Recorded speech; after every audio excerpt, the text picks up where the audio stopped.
fact that I dumped a man because of his politics, and it's so great. I mean, and they're saying to him that, wow, they dodged a bullet, and so yeah, I got to find that one. But yeah. Wait, can you play this one from the top? Yep. Yeah, wait, and when you roll it real quick, there's you guys can't see, or well, you guys will see it in a moment. Story time on how politics ruined my last relationship. So let me set the scene for you. I was dating this guy. We've been dating for 5 months. And in those 5 months, I was told by my friends, Zoe, he lives in Indiana. He's a fucking Republican. I was like, politics don't matter to me. Boy, was I wrong. And so I was like, it's fine. I don't care. I'm going to get to know him first. We'll decide later. So then we kind of start talking about it. I'm a very liberal woman. So I am obviously... like very much everyone knows that I'm a liberal woman. My brother's gay, all my friends are gay, also like abortion rights, female rights. How do you know a white woman is liberal? Hey, can we stop clumping my people in with you crazy Democrats? Not all of us are faggots. So just most. Here's the thing. This is important. So I want to zoom in on this for a second. So when she says all of my friends know that I'm a very liberal woman, what she means to say is that she is insufferable.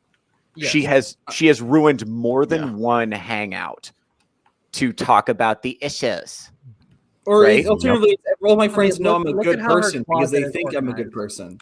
Wait, no, that's not a closet, Strider. That's not her closet. Whoa. That's just shit blocking the fucking door. Which I brought this up on Twitter. I am shocked that any man can get close to her with all that shit blocking the fucking entrance to her house. First of all, Diane is here. What's up, girl? Shout out to the 4%. W's in the chat for the 4%. All right, now if you actually look in the background, you can see, you guys are right. You can see all the telltale markers of mental instability. Yes. Right? She's got a bunch of shit shoved into a closet so she doesn't have to think about it. That doesn't even look like a closet. It looks like the fucking hallway. Oh, shit. That's a hallway? Oh, my God. That's even worse. It looks like it. Yeah. Hey, look, when I was shoved in the closet, it wasn't because I didn't want to think about it, okay? But and listen to the way she's recounting this story. It's like the manic pacing of her voice and the random psychotic laughter she's interjecting. I don't know if she's trying to be funny with that, or if she's a woman. She can't be. Well, the thing is, this also isn't. There's nothing. So what the story that she's going to relay is that she ruined a relationship of 5 months over politics, or at least she allowed it to. But this isn't sadness. This isn't this isn't like an oh bummer. This isn't a sad moment at all. She's like, here's how I'm right, and I'm gonna be I'm going to be couching all of my arguments to how right I am. Affirm me, please. She's positioning herself as the righteous victim. Anyway, play the tape because I'm gonna be. So I would like always ask him. I'd be like, what's your politics? Like, where do you lean? And he was just like, well, like socially, I'm a liberal, but economically, I'm a Republican. Fuck that. Okay. Also, he's a 28-year-old man. That's the first red flag, because if there's a 28-year-old man and he's single, there's a fucking reason that he's single. But anyways, she dated Von Coleman and Nate and Strider and all of and Arrow and Theo and all of you old people. Which, by the way, him being 28 was not a problem while they were dating for 5 months. Yeah. I will say in her defense that I am single because of my own bad choices. I'm not going to hide the ball on that. So that's but she's not going to make that argument. You know it.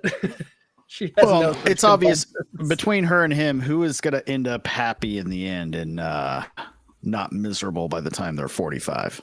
I think he will, and I'll tell you why when the video ends. It's pretty obvious. Yeah.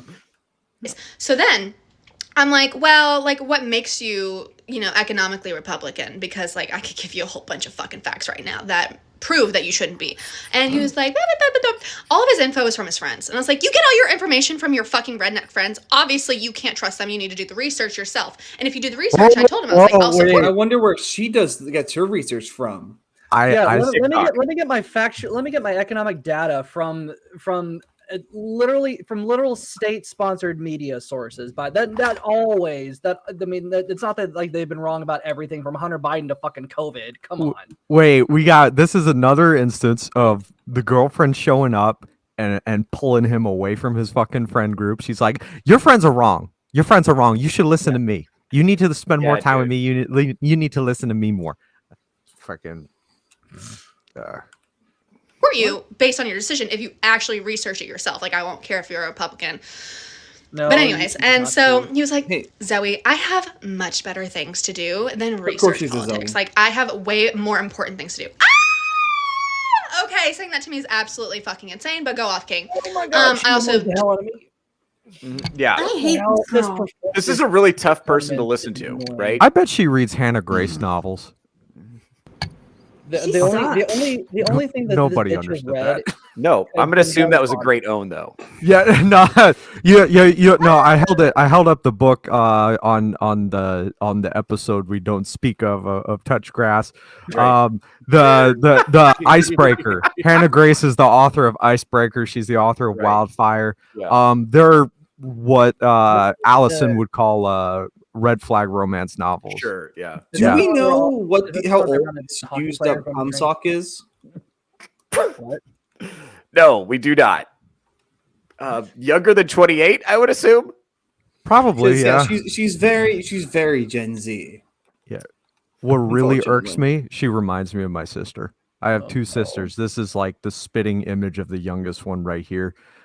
Yo. I am tempted to mute myself and call her right now and be like, "Hey, this isn't you, right?" Oh man, that's terrible. That's terrible. Does she have Instagram? Oh, that's terrible. Where? He didn't say no, by the way. He didn't say that. I mean, look, dude. Anyway. Let's off camera. Go ahead and play the That's how tape. you sound. I Imagine. just listening didn't care to at that that all point. And so I kind of put it on the back burner. I was like, I can't fucking take this right now. Well, then we get into a little spat. A couple days before Election Day. And Spitters we or almost quitters. broke up. And so I was like, nah, it's fine. I'll give him one more chance, blah, blah, blah, blah. Well, then Election Day rolls around. And, well, actually, before this, he was not registered to vote. He had never voted before. And he told me that he wanted to vote in this election. And I was like, okay, cool. Do the research. But that's a whole other thing. And so the voter registration deadline was approaching. I could tell he was going to vote against me. Let's just say it like that. And so A vote for Trump is not against you, you bitch. And then here's the one saying, do your research, not realizing that she's literally following the exact Democrat playbook that for everyone from Hollywood to technology to every single news outlet out there and every single social media personality is saying this exact same thing. And she thinks she's the independent thinker. Jesus Christ. I just want to point out that this is literal textbook relationship abuse. She's actively manipulating, controlling him, and controlling the information he can receive, and she's cutting him off from his friends.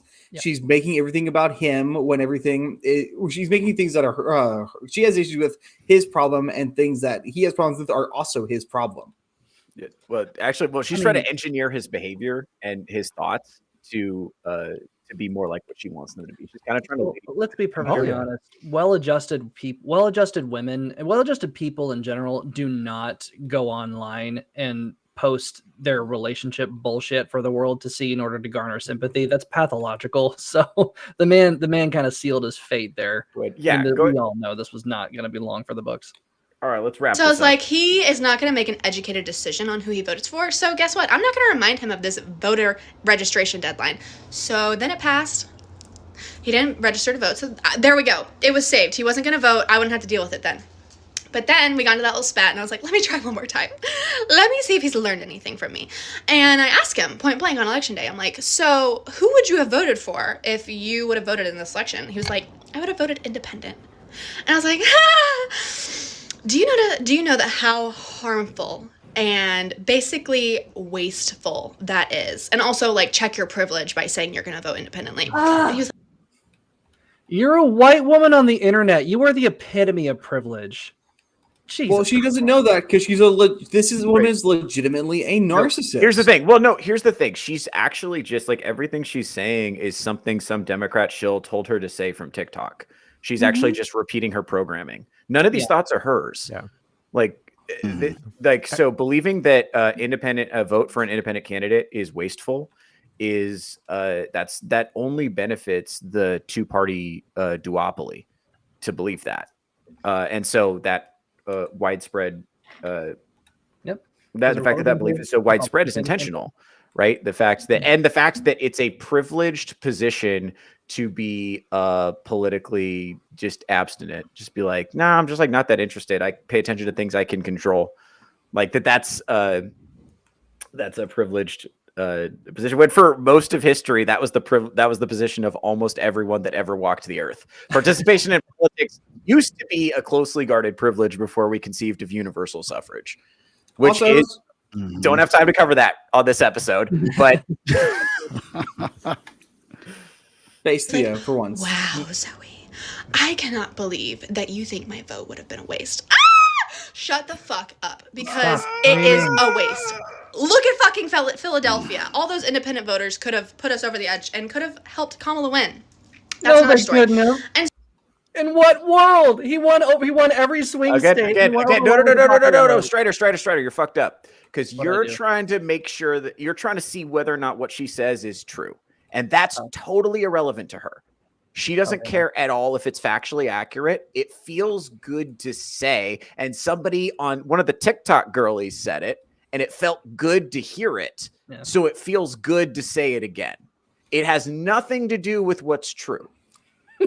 Okay, you need to let go of that if you want to understand these people. I know that bothers you, but you just have to completely detach yourself from any desire to believe in the truth if you want to put yourself in the mind of one of these people. I can't abandon reality. It's just emotions. It's just what feels good right now. It hurts. That's all that matters to her. Like that's every time she goes, one of those, she's having like an anxiety response, an anxiety fear response, a spike in her emotional state. It's like what we say to kids. You're having so many big feelings right now. Yes, exactly. Exactly. Have you had a taco today? Did you get enough sleep last night? This is what I'm saying. Women need husbands. This woman needs a 28-year-old politically agnostic man in her life to tell her to calm the fuck down. There's also she says that it's a point of privilege to not care about politics. That is the polar opposite. It is politically privileged to care about politics. Yeah, because people who are privileged have enough time on their hands to care. Yes. People who are not privileged do not have time to care about anything other than, work or life. Their survival needs, what's right in front of them. Exactly. Bingo. Just the fact that her position is, but here's the thing, this whole discourse about privilege and stuff like that, it's so that the elites, the academic, the most educated people in society can position themselves as being victims. Correct. That's the whole point. It's just a bunch of it's a bunch of mental gymnastics so you never have to take accountability for your actions. That's what it's about. Victimization is power. Yeah. Right. Bingo. And the whole ideology is about victimization is power, but that's not because they love poor people. It's because they hate successful people. That's why. I don't remember if we mentioned this while we were live or if you went live after I said it, but like I was saying, I told one of my I was talking to my friends about that issue of suffrage you mentioned, and I told one of them a few of the reasons that the amazing YouTuber, the aristocratic utensil, had listed out why women, more importantly, people who don't have a stake in the game, shouldn't be allowed to vote. And the thing that I said to him was that women, by and large, cannot take accountability. Now, the reason I mentioned this is she's working purely on emotion. When you tell someone something logical that violates their emotion, when they're purely working on emotion, you will cause them physical pain. She cannot handle a world that does not affirm her, because a world that does not affirm her, when she says words are violence, she literally means it because you are causing her pain to disaffirm her existence.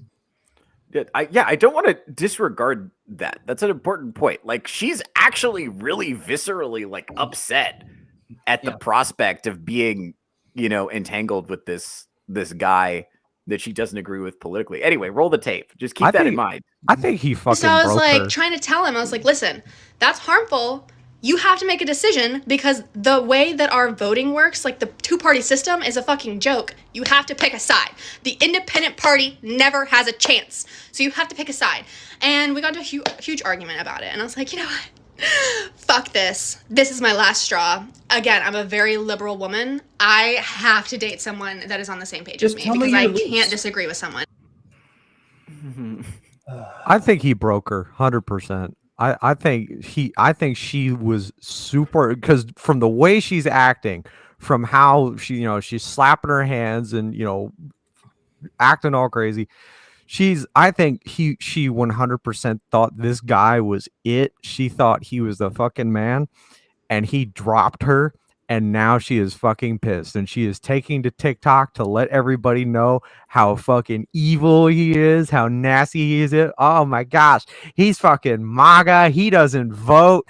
He do. I don't think it has anything to do with his politics. She just didn't get the D. I mean, look at her eyes. Yeah, Also, I think she got the D. I think it fucking broke her. I think he cut off it her fucking supply. scrambled her brains. Well, No. to be fair, she does seem more appealing if she has a ball gag in her mouth. Miss Warren said something very valuable there in that this man is apolitical and would have voted independent, and yet she's calling him MAGA when MAGA is a specific political affiliation one must assign to themselves. Right. So bear in mind, you can be politically apathetic and not registered to vote even, and the left will still call you MAGA. Like she's describing just this used to be something called a normal dude. This used to exist. I don't know what we did with this concept, but there used to be just a guy who did stuff. And that was it. You're just a guy. You do some stuff. You don't do other stuff. You're not crazy. You're not like, you're just a guy just moving around in the world. And that used to be Just a cool a chill thing to guy. be. Just a normal dude. Right. And that's what she's describing. She interacted with a normal dude. And she's got it in her head that he's some kind of like turbo Nazi. And Oh, she's telling herself that he's a turbo Nazi. yeah, this as is an in excuse part for why they can't be together. Yeah, Okay. this is in part why all this is coming out of her mouth, because she needs to affirm herself.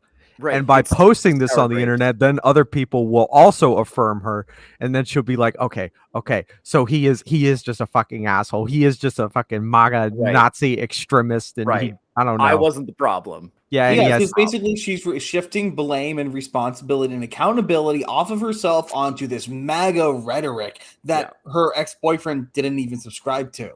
Yeah. Okay, let's play this out. On something that is so important to me for the rest of my life. I fully respect Republicans. I understand that you want to vote that way, but for me, I don't want to marry you and I don't want to date you. So we ended it. And no regrets. I've been single ever since. It was awesome. It's been awesome. It's been awesome Very twice. happy. That's one too many boy. times. Yeah. She said it it's once. like- It was too many times. Yeah. It's like you're talking to someone. Oh yeah, they're great. Oh yeah, she's great. She's great. She's great. She's great. Nope. That means you hate them. No, let me ask you something. Panel, whose fault was this? The man's. Bingo. Why, Strider? The man, because he was being very, very wishy-washy, and he can vote independent, fine, but he didn't know. He clearly didn't know what he didn't know, and I'm not saying you have to, but he's being very wishy-washy, and he's not educating himself properly. Morning Man checking in with the Rumble chat. Morning Man said I'd be willing to bang the liberalness out of her. Take one for the team. Well, I certainly was not cream saying- mask the whole time. Chicks love the I mean, ghost face we mask. have a good night. We wouldn't. She wouldn't meet my parents, but Oh Lord. those glasses are not doing her any Oh, favors, Lord. honey. Not for that face Oh shape. Lord. No, Yep. okay. And that's what I'm saying is like these kind of things can be filtered out really early. Because here's the thing, these kind of girls actually can't stay quiet about this. Right. They have to be insufferable. Well, see, that's Or- why all these women are whores, because they have to either keep their mouth filled or they can't keep it closed. No, actually, you're close. You're close. But it's honestly, all of this is downstream of not being able to regulate their emotions. All of this is downstream of like, I need everything to agree with me all the time or I freak out. I And found that's part two. what? Oh, you I found? found part two Oh, nice. Okay. Can you throw a part Hey. two? on it. Let me guess. It's going to consist of They said he dodged a bullet, but actually he didn't because I said. Well, so. I guarantee you it'll be just like Harry Sisson's thing, where he's like, MAGA thinks that they won and they got me here. But in reality, I'm the best, even though everything here has nothing to do with MAGA whatsoever, and it's all my fault. Yeah. All right. Let's see what we got Oh here. no, there's part two. Yep. Good morning, guys. I woke up to going viral on conservative Twitter, so let's talk about it. Nothing like a morning after drinking the night before and waking up to finding your face on Twitter getting dragged by Oh, so she was thousands drunk. of conservatives. That's hilarious. And most of the comments were like, oh, Bro dodged a bullet. Okay, period. So did I, but that's another story. Nobody cares about you. Basically, Girl, you were the bullet. You were the bullet. Wait. I dodged the body that I was meant for. Quick question, you guys. If you sat at one of those minute date things and you just hear that shrill voice, would you walk out? Buzzer, that buzzer would be pressed. I'd be pressing that buzzer so hard it would go into the Earth's crust. Like, well, see, I would get. I'll only do that once I have a private practice set up, and then I'll ask her if she wants to talk about how her father left her. Cyfax here. What's up, buddy? Cyfax is here. What's cracking, Cyfax? Great to see you, dude. Conservatives are mad that liberals don't want to date them. And let's be realistic. Do we think conservatives are going to date very far-leaning left socialists? The answer is no. They're not going to date them either. So why is it my fault that I'm saying it out loud? They're just mad I don't agree with them. And you're probably like, oh my gosh, I can't imagine what you're thinking right now. Oh my God, all ugly men are dragging me on the internet. Boo. I nope. She's just defiantly refusing to learn her lesson. Yeah. Hey, I'm sorry, honey. Conservative men are way fucking hotter because they actually care about their bodies and don't drink Soylent. No, that's true. We also care about our women enough to have her dye her roots. I mean, goddamn. Also, when was the last time we saw a conservative lumberjack? Damn, Strider. I'm sorry. Ooh, but claws out, buddy. I'm sorry. That voice deserves it. Meow. God. Maybe she's just growing it out. You never know. What is this, RuPaul's Drag Race? What the fuck is going on here? I mean, we've insulted her voice. We've insulted everything else. I mean, that's just next on the chopping block. I'm trying to. Socialist. All bets are off. They're not people. Guys, if Tyra Banks gets like arrested based off of something on the Epstein list, I think Strider should 100% replace her on America's Next Top Model. Oh no, I get to look at hot women. Now, guys, hold on. We're being unfair to the whore. Let's hear her out. Who? And I also think it's very funny that they had to go to Twitter because they know that they can't handle the heat on TikTok. But I did screenshot some of my favorite hate comments, so I'll read them for you. Starting off strong, I can't even listen to this whole video. It sounds like a razor blade cutting my eardrum. Notice all the garbage in the background. Listen, I just moved. I'm still unpacking. Where's the nose ring and purple hair? She's not dedicated enough. I have a nose ring. I think you're just too stupid to notice. This woman is the definition of insufferable. I mean, I'm not going to disagree with you on that. My friend was like, oh my God, you're famous. I was like, no, I'm just insufferable. This one's really funny. Crazy hot matrix score. 9 crazy, 4 hot. Adjusted a 3 for her tone. It's all wrong if you know, you know. Yeah. The chaos in that closet behind her is like a metaphor for her mental well-being. Again, see? I'm unpacking the pillow. Notice her eyes don't move. Her eyes never move. Dude, I told you it's her eyes. Her eyes, she's got crazy eyes. She does, but also I think she don't move because if they move, her makeup's gonna be ruined as tears just rush down it. Because she is so clear. She's already, you can tell she's drunk. So she just woke up, got drunk first thing in the morning, so she could handle the fact that people don't like her because she's a miserable cunt. And now she's trying her best not to cry her eyes out after doing a full face of makeup to do a stupid video. Do any one of us believe she is this unfazed and that she's laughing? She's laughing because she's cried all her tears out. That's why the makeup. That's why the makeup. It's caked. No, she is. She is this close to losing her mind. That laugh was so fucking fake. This is or worse. I think she enjoys it because obviously what did this one? Why did she even post it in the first place? Because she's a narcissist. She wants the attention. She's loving this. This is important. It's important. It's the emotional roller coaster. The fact that it's good and bad and thrilling, and the tension and the whatever shall I do, and the fact that she gets to discuss her sex life publicly. All of it. Oh, hold on. What do we got here? Let's see. Much more baggable in this video. Just saying. That's true. I think she did herself up a little bit for the second video. Well, again, story of the left video. She hasn't learned her lesson, just like the left hasn't learned theirs. They're doubling down on woke trans pedo stuff. Very true. Very true. Base chat coming in from Rumble. W's in the chat for Rumble, everybody. Everybody should go over to Rumble, which is better than YouTube. You guys can suck it. This is one thing you noticed, the defiant refusal to learn her lesson. Go ahead. ETC is wearing a wedding band. I don't know why it looks like that. I don't ever wear. I wear it on this finger, so maybe it was just mirrored. You literally can't be any more annoying than this dimwit. Guys, my whole TikTok page is about me being annoying. You act like this is a new thing for me. When this hag is a dried up, lonely, unfulfilled bag of bones, I hope someone shows her and her cat this video. If I may pause. Women who brag about being annoying and hard to handle are red flags. Run the fuck away as fast as you can. There should be a U-shaped hole in the wall for how fast you've run through it. Yeah, people away from women who glory in their inability to be sociable, to be kind and generous, and all of that shit. Like, don't even bother. Well, yeah, I think. Go ahead. Do you guys realize how nasal she sounds? She was definitely 1,000,000% crime before this. Her nose is back the fuck up. Really? Well, here's the thing. I think to Strider's point, I think a lot of guys think that the woman is kidding when she brags about being annoying. Or also another red flag is when a woman says, "I'm hilarious." She is the most annoying of a group of 5 very annoying women. Insufferable. She's the most. If a woman ever says, "I'm hilarious," just run for the hills.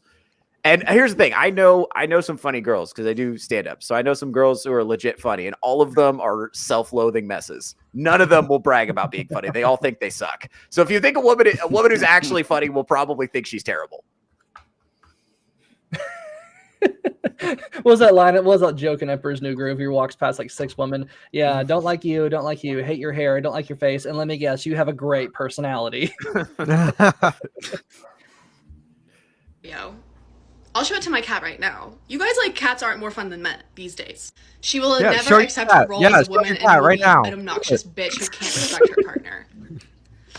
Why would I respect someone who doesn't respect me? Assuming that there is like a female gender role is part of the reason why I don't want to be in a relationship. Also, not him quoting my stutters. You got me there. I've got nothing to say on that. I talk too fast for my mind. I'm annoying. I get it, guys. I understand. But anyway. No, it's not. Hold on. Pause that real quick. It's not that she talks too fast for her mind. It's that there are these sudden moments of clarity where she realizes there's no actual fucking thought behind what she has to say. It's all just pure, raw, unadulterated emotion. And she's just constantly letting it fly. That's why she's stuttering. Yeah, well, also, she's trying to repeat the talking her problem points is just from that memory. she's talking. Also, saying like all the time, that's not a stutter. It's verbal garbage while you wait for the typewriter to continue going. It's not that your mouth is moving too fast. It's that your brain is moving too slow and you are literally trying to piece together the sentence because you're not smart enough to come up with a sentence. No lies detected. Go ahead. Date who you want to date. I personally don't want to date someone who doesn't align politically with me, and that's okay. I don't understand why this shit's still blocking the door. This shit is still blocking the door. There's still a mountain of it right there. She's probably as tall as she is. I want to point out that she's going on here saying, date who you want to date. I just don't want to date blank. But all these comments are saying, hey, fellas, don't date this kind of woman because you're not going to want to date her. The comments are all roasting her for the same thing she's saying is okay. She's just said that she's the target and not the benefactor. I don't. Okay, so this is important. So she can't see the world from anybody else's point of view. She doesn't have that gear. So you're asking her to do something she can't do. Yeah, now that doesn't mean that we should feel bad for it. When you see that, I'm saying stay away. That is your you have to pull up stakes at that point. It is not fixable. Go on. To be one of my requirements for dating. I'm just filtering out people. You could say it's like dating with a height requirement. Like I'm 5'10". I'm not, but saying like I'm 5'10". I don't want to date someone under 5'10". It's the same thing. Everyone has like restrictions on people that they want to date. I'm not saying I would never date a Republican, but I was saying that I'm not going to date someone who doesn't do the research enough to know why he's voting and who he's voting for. But yeah, go read the comments if you want a good laugh. My dad was the one who told me this morning because I popped up on his Twitter. And if I end up on Fox News, her stepfather. I don't know what I'll do. I'm sure he's very proud. How often does your father step into your life? Now she actually does have a decent point there, where she said a guy who just refuses to learn about the facts. Now you can be apolitical if you want, perfectly fine. But I mean, I kind of think when you're dealing with somebody who clearly that's a priority for, maybe not a bad idea to use that opportunity to think about what you think and believe. And the guy does sound very wishy-washy. However, she is 100% the worst one here. I don't think he sounds wishy-washy. I think he's constantly trying to diffuse her and like brush her off because he knows he can smell this shit on her. Well, the thing is, a lot of people that claim to be independent are actually, so I think she was right. He is MAGA. He's just closeted. He's not willing to stand by his ideals and not willing to stand up to her. No, because he wants to keep fucking her. This is who I am. Yeah. And he could have gone out like a champ, standing up for his integrity and his ideals and who he is, but instead he took the weasel way out and got dumped. So I don't feel sorry for him either. Yes. No. Also, something else. Right at the beginning of part one of this, she mentions that her friend group, her girlfriends are all telling her, no, don't do that. That's a bad idea. I think 100% that planted the fucking seed for this shit in her head. Because she had stars in her eyes. This is what probably happened. She had stars in her eyes. She was completely infatuated with this guy. And then one day she goes to brunch with her single girlfriends, and then she finds out from her single girlfriend, or then it comes up in the conversation at some point that, you know, he's from, what did they say? From Indiana. And then like we heard it, you know, oh, he's from Indiana. He's a Republican, 100%. And that right there, that planted the fucking seed for all this bullshit. Dude, this is here we go. We're checking in with the Rumble chat. Unpopular opinion, but I think TikTok is one of the greatest things ever. It's like exposing these crazy libs, be it the crazy teachers, TBS freaks, or the hate fuckable chicks like this. They are filtering themselves out of the gene pool, which is a great way to course correct our society and reduce the amount of abortions. Bingo, totally agree. You know, the thing I'm most looking forward with this is It's a Gundam is 100% going to do a video on her, and it's going to be great. Well, here's the thing. Here's the thing. So this is I want to drill down on this for a second. I think she resented him so much more because he tried to be wishy-washy and hide his political beliefs from her so that he could keep fucking her. I think if he'd been upfront from the start, she would have respected it. And in my experience, if you are very, very, very upfront about your beliefs, women are a lot more receptive to that. Even if there's a significant disagreement there, they're a lot more likely to say that you have a point if you're just honest and upfront about it. But if you try to dodge it, you know, I think they can sniff it out. And they know. I think most women at this point know that moderate or independent means is a code word for Republican who wants to get laid. And go ahead. Oh, the other thing is men don't think like women do. Most men, especially those who are not liberal, can be friends with people who they disagree with on a lot of things. Like, for instance, I think that Theo makes the LGBT community looks bad. I'm still going to be friends with him. But we can have different opinions and we can all be friends. But liberals, and especially liberal women, cannot be friends with people who they do not agree with. It will actively cause them to have to evangelize you because they are so insane about it all. They have to attack you for it. This is true, by the way. So I was in Salem, Oregon doing some comedy, and I held the door open for a they them, and she went, huh? like actually had like an involuntary. She turned into a she her real quick, and just kind of like fell in line. Dude, the shift in her body language, because she just had never been around a guy like me before in her life. So like the shift in her whole like body language and everything was, you know, really I think one of the reasons that a lot of these feminist women hate men so much is that they're interacting with male feminists. That's most of their experiences with men. So it's these weaselly, spineless, useless, you know, subservient, people-pleasing men who are just who are just waiting for one of these chicks to pass out so they can get off. You know what I'm saying? Like that's what a male feminist is. I completely agree. Because I don't think any of these women, because again, I think they're very much absent of fathers and any kind of father figure, positive male role model in their life growing up. But so who do they seek out? They seek out what they know, because they don't know what manliness looks like. They don't know what any of that can even, they don't know what to be mad at, which is kind of funny because they hate men so much. Well, they've never been around men to know. So they're afraid of what they don't know. So they see any man with a bit of aggression, or maybe just not even directed at them. They see any man with any aggression at all as a threat, which is why they seek out the male feminists who seek only to affirm them and get laid. And they get hurt by them every single time. Well, here's the other issue with male feminists. As we've talked about on previous streams, if you haven't, you should watch all of them because Theo is sometimes funny. But we've talked about a lot of how men are being raised by women who don't know what it's like to be a man. So they're teaching men these incorrect and dangerous versions of masculinity. The male feminist learned all the lessons from his mom, so all the feminine lessons, and now employs them in a masculine way. So the bullying people who disagree with you, the shaming people who disagree with you, the very kniving feminine ways that they handle conflict management is all done through the hyper aggressive and sometimes physical nature of masculinity. It is men weaponizing femininity in a way that is so utterly dangerous that it will, of course, lead to most of them being utter creeps. Like, for instance, I just insulted her roots. Well, that's not something a woman would do. A woman would do that behind her back. I would have done it. I did it in public in front of people. That's like W's in the chat for W's in the chat because Strider is self-aware. That's right. I can actually give you a personal hashtag grandma's boy. He definitely is. He definitely is. But I had a friend who was a male feminist who wanted to go after a girl who I was like, we were like on the cusp of dating. And so he took things that I said to her, that I said to him in private, modified them to make me sound really bad, and then told them all to her, and then took her like 2 weeks later. Hey, shout out to Railify who's in the chat.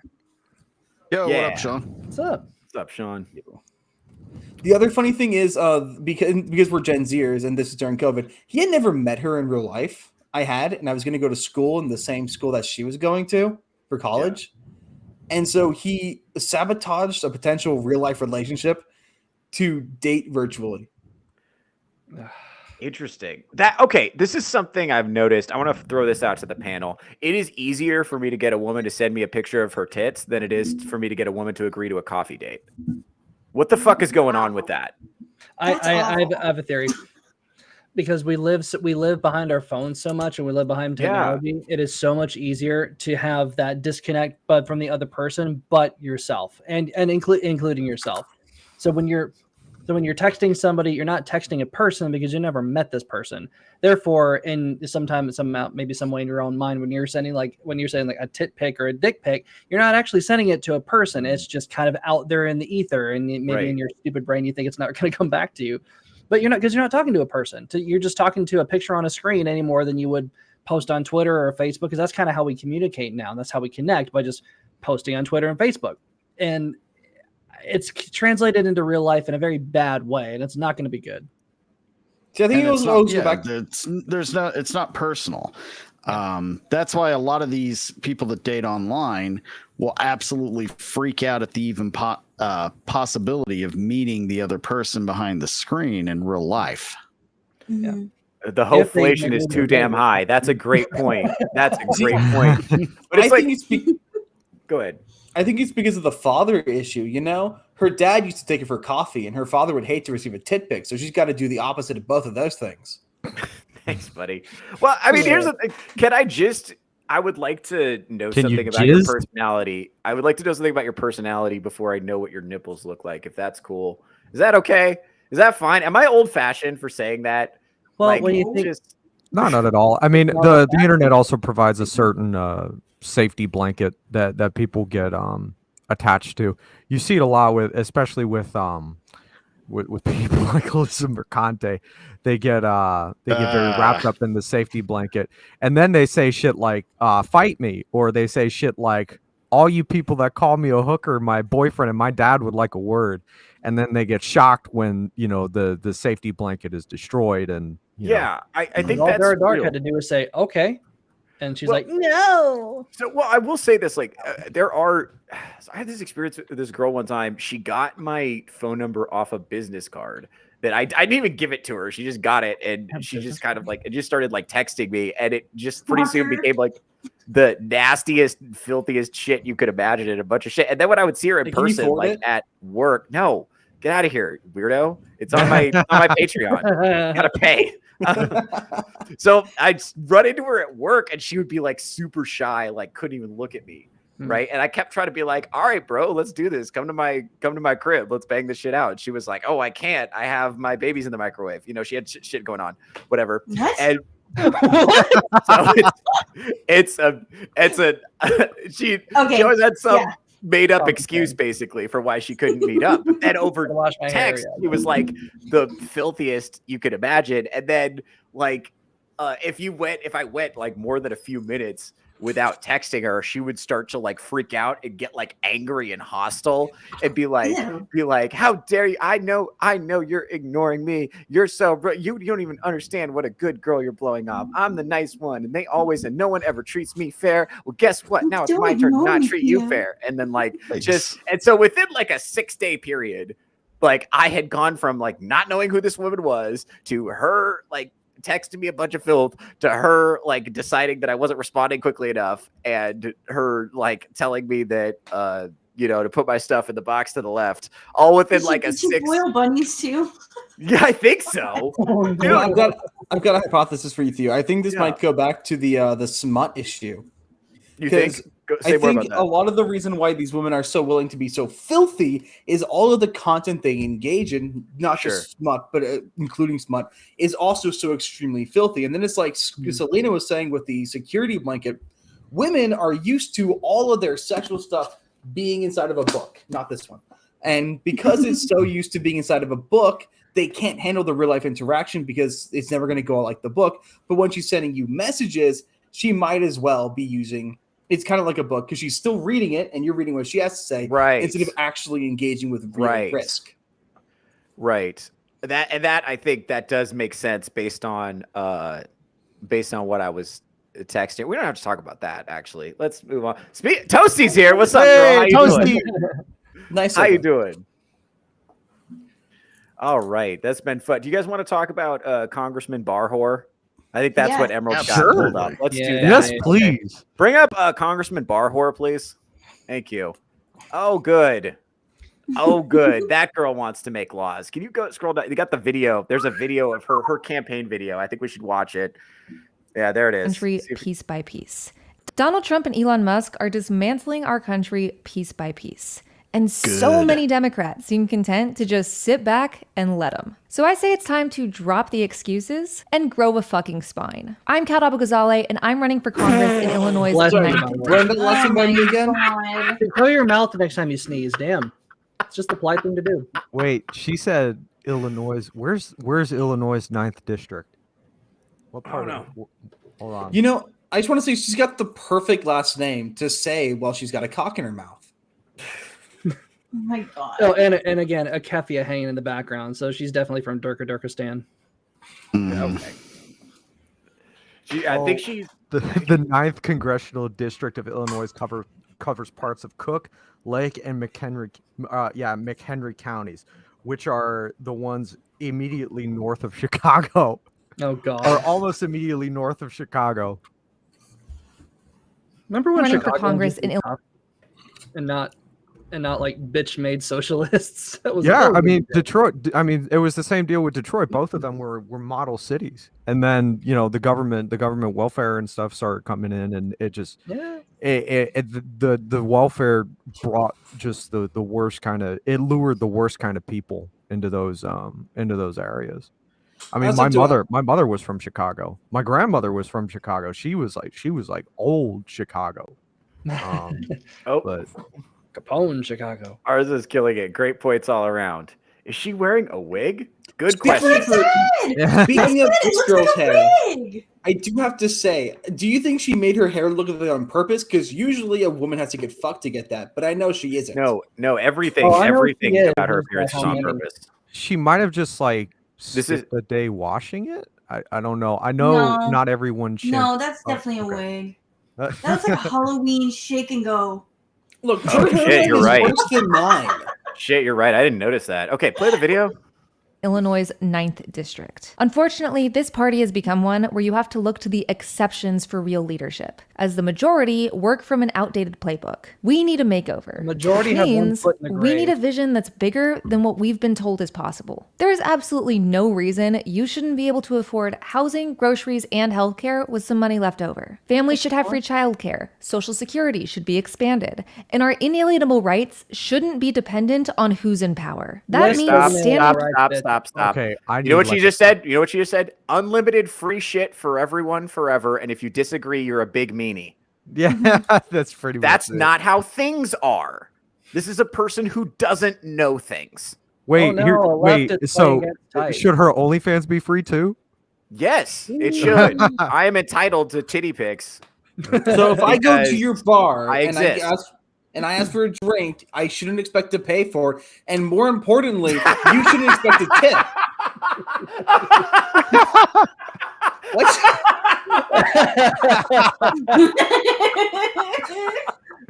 Shout out to Third Rail of Five.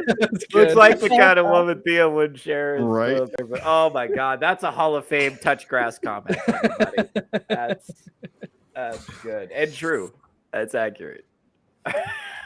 Keep pull up the video again. God damn. Oh boy. up to authoritarians, not shrinking away when the fight gets tough. And while current Democratic leadership might be fine cowering to Trump, I'm not. I've spent my entire career reporting on the far right, and in between No, shots. you I ha- bet. yeah, So she's- no, no. So she to be hasn't. fair, she's 26 years old. Come on. So What? this is a career that has gone on I've for spent all maybe 6 4 years. months- Yeah. So she has a No, 4-year maybe she career. got started when I did. I'm a Yeah. super serious journalist, guys. What is it with gassed up mids and socialist and journalism degrees? Well, because They're fucking easy to get. Journalism degrees are easy as shit to get. It's like fucking gender studies at this point. and Yeah, I guess I'd be communism a teacher, too. requires the elimination of standards and meritocracy, so that gassed up mids have to be a 10 because you cannot have objectivism. It must be subjective. Or degrees in psychology. Hey, Arza. Yeah, or that's- sociology. I shouldn't shit on that because my mom had a sociology degree. Oh, But I've got a psych degree. I'll shit on Yeah, sociology degrees because I have a psych degree, and you guys are just the lamer version of me. no, don't say you. I got an engineering degree, dude. I'm not part of that bullshit. Ouch. I have, them. although engineering degrees are fucking. Yeah, don't you write books about muscle mommies though? Yeah. Yes. Did the engineering help with that? Engineering the curvature of that ass. Yeah, perhaps. engineering this dick. All right. I now- thought engineering only prepared play. you to Hit be play a on the Nazi video. or a femboy. I engineered situations where she got naked. as a result. In fact, just a few months ago, Elon Musk's lawyers deposed me here in Chicago to ask about my mean tweets. Look, I thought comedy was legal Bullshit. again. This is all to say, I'm not scared of standing up to these people. I know how they think, and I know how to beat them. But You my know how to beat campaign 'em off. itself is going to be different too, because I don't want to wait a year to help people. We're focused on meeting constituent needs with one simple rule. What if we didn't suck? What are you running from Marvel? Hey, don't be a dick. It's never too late to stop being a dick. Right. Do you see what I'm saying about her politics come down to don't be mean and what if everybody was nice forever? That's her politics. Wait, there's something. again, Everybody mentioned got everything inalienable for rights. free. And everything she says is a fucking double entendre for sex. There's something we're fuck? missing from her rhetoric here. Oh, She's don't act like she doesn't know exactly that she's doing that BS, Warren. Yeah.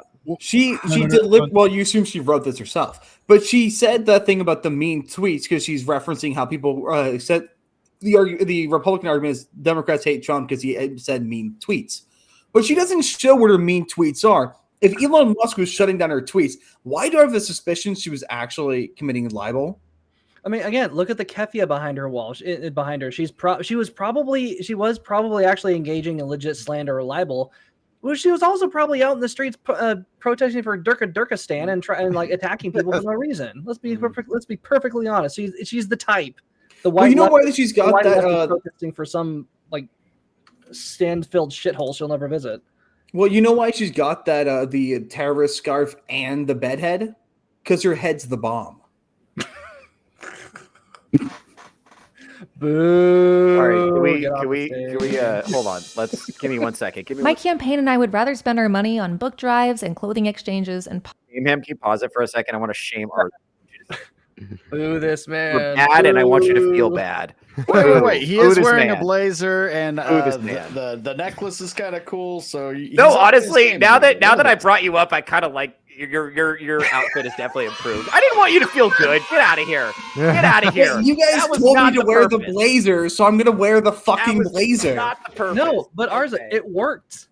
Now I'm upset. Your terrible, abysmal joke that the comedian is shaming you for. You're now getting compliments on your appearance because this backfired completely. I hate this. Let's go back. Theo's just mad that ours is going to be the good-looking, well-dressed one now. Yeah, Arza, you look like you guys know that one super sped up GIF of the guy. What is it like writing on the whiteboard and like explaining some shit?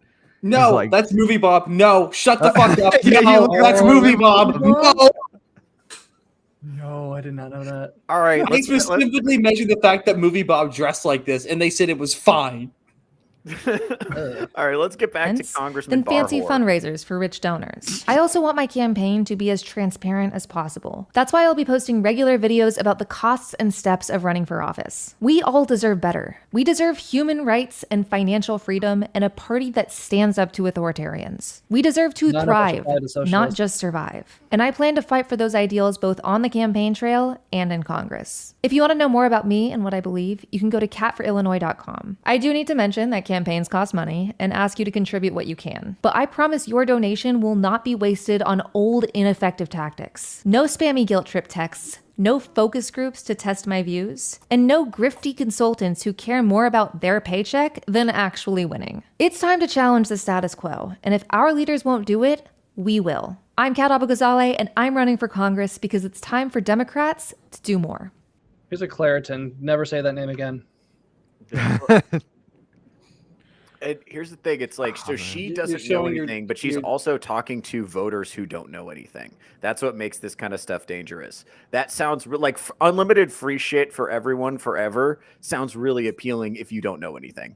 That's like, I'd like some free shit. You know, there it is. Of course you do, freeloader. There it is.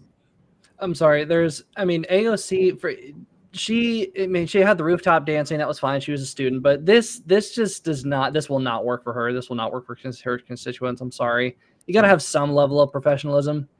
Do not overestimate people. Remember the comments under this photo. That's true. Hey, I think she's professional enough not to use teeth. Oh God. Well, not everyone. You also got to keep in mind, not everybody in the comment section is in her district. No, that's a good point. I'm hoping at some point, that the adults take over. Because youth is no guarantee of innovation. And I tend to think that you gotta have to at least sound like you know what you're doing and at least behave in a somewhat professional manner in order to get some kind of attention. And I don't know. So I've got some bad news for you, Strider. I argue with retarded liberals all the time, and they all talk like this. Every single one of them, every single retarded liberal who's a Gen Z, millennial, and even some boomers, they all sound like this. So she actually is appealing one-to-one to her voter base. She's using all the buzzwords. She's using all the owns, anti-focus group, anti-oligarch, and authoritarian, and using all the buzzwords that they use, because every single thing she said there was basically ChatGPT handpicked from a group of TikToks. She knows exactly what she's saying. And what's worst of all is her being north of Chicago means she's in Snow Bunny territory. Yeah, I was about to say that shit. They're going to elect a fucking Snow Bunny. Yeah. Lord. Like, must be sick. This is like, I don't. Mud Shark 2026. And this is the problem. It's like you have. Oh, here we go. That can't be on the wall. That's what I'm saying. Yeah. By the way, if that's like a Faya, that's a comrade. Get it right. God damn. Let's also not gloss over that. She's not. I mean, if she's going to take the free Palestine approach, that's not something that voters respond to. Only activists respond to that. Only people who have been sponsored by big billionaires and the Democrat Party. I'm confused. Is she Muslim, or is she like pro sex positivity and like drinking and do whatever you want? You saw her with her fucking pussy on the fucking counter. I know, but like, why is she like she's pro whatever Muslim, gets her attention. It's whatever gets her attention. She might be pro Muslim. She's not Muslim. Yeah, I was gonna say, like, it seems like I don't know. She's pro the sensitized liberal idea of what Muslims are. Yeah. But that hasn't been that for a while. Muslim. You know what I'm saying? Like, I run into this because I'm Catholic, right? And there's a bunch of Catholics who are like super psyched about abortion as a human right, and we got to support Planned Parenthood at all costs. And I'm like, that's not what that is. Like, that's not what that is, you know. And I feel like this is how they feel, you know, when they see, you know, Congressman Barhor, you know, leaving a snail trail on the countertop there. It's just, it's revolt. I mean, I don't know. I look at this and I feel annoyed and disgusted. Mm-hmm. I don't know how the rest of the country feels. I don't know how Illinois' 9th district is going to feel.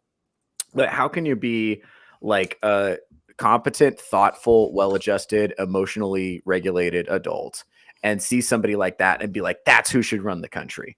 That would be outstanding if that person was making laws. Well, this is your problem. You're assuming that they're well-regulated adults who are actively making decisions. Yeah, seems like an issue. Like, maybe it's like, are people so like emotionally hysterical that they're like, hey, you know who should run the country? Prostitutes. Is this downstream of us trying to dignify prostitution with like sex work is work? And, you know, do whatever you want. Being a whore is empowering. Because if being a whore is empowering, this girl seems very empowered. Her power level's got to be off the scanner. We've talked about what the root is. It is porn brain for men who are so obsessed with porn, prostitution, OnlyFans, that they would do anything to have a woman even look at him. Yeah.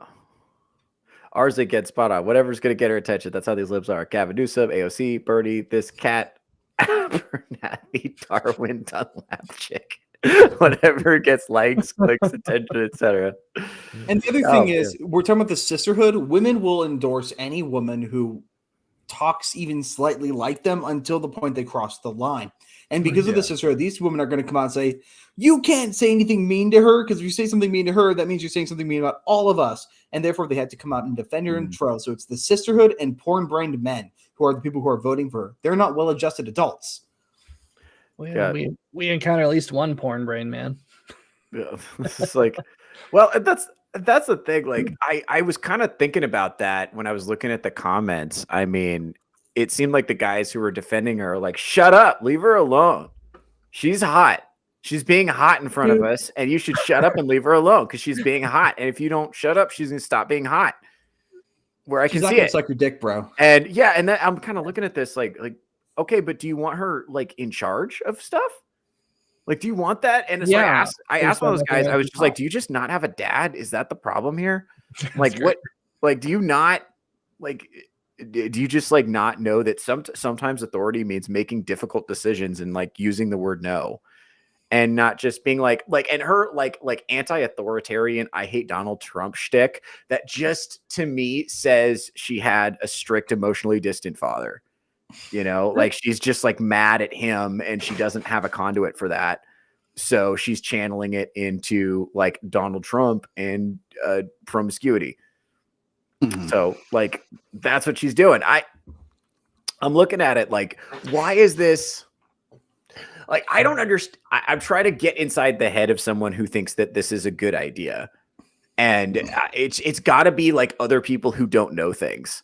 Yeah, and it should be easy for you since there's not a thought in between her fucking ears. Yeah, I guess what I'm really trying to do is like, why is the fate of a serious country wrapped up in what people who know nothing think? Why are there so many people who know nothing with power that there's a possibility that this woman could get into Congress? You know, why is that? Why do we have to cater so much of our shit to the opinions of people who know literally nothing? Why is that? I think part of it is the inclination that people have developed to not be involved in politics.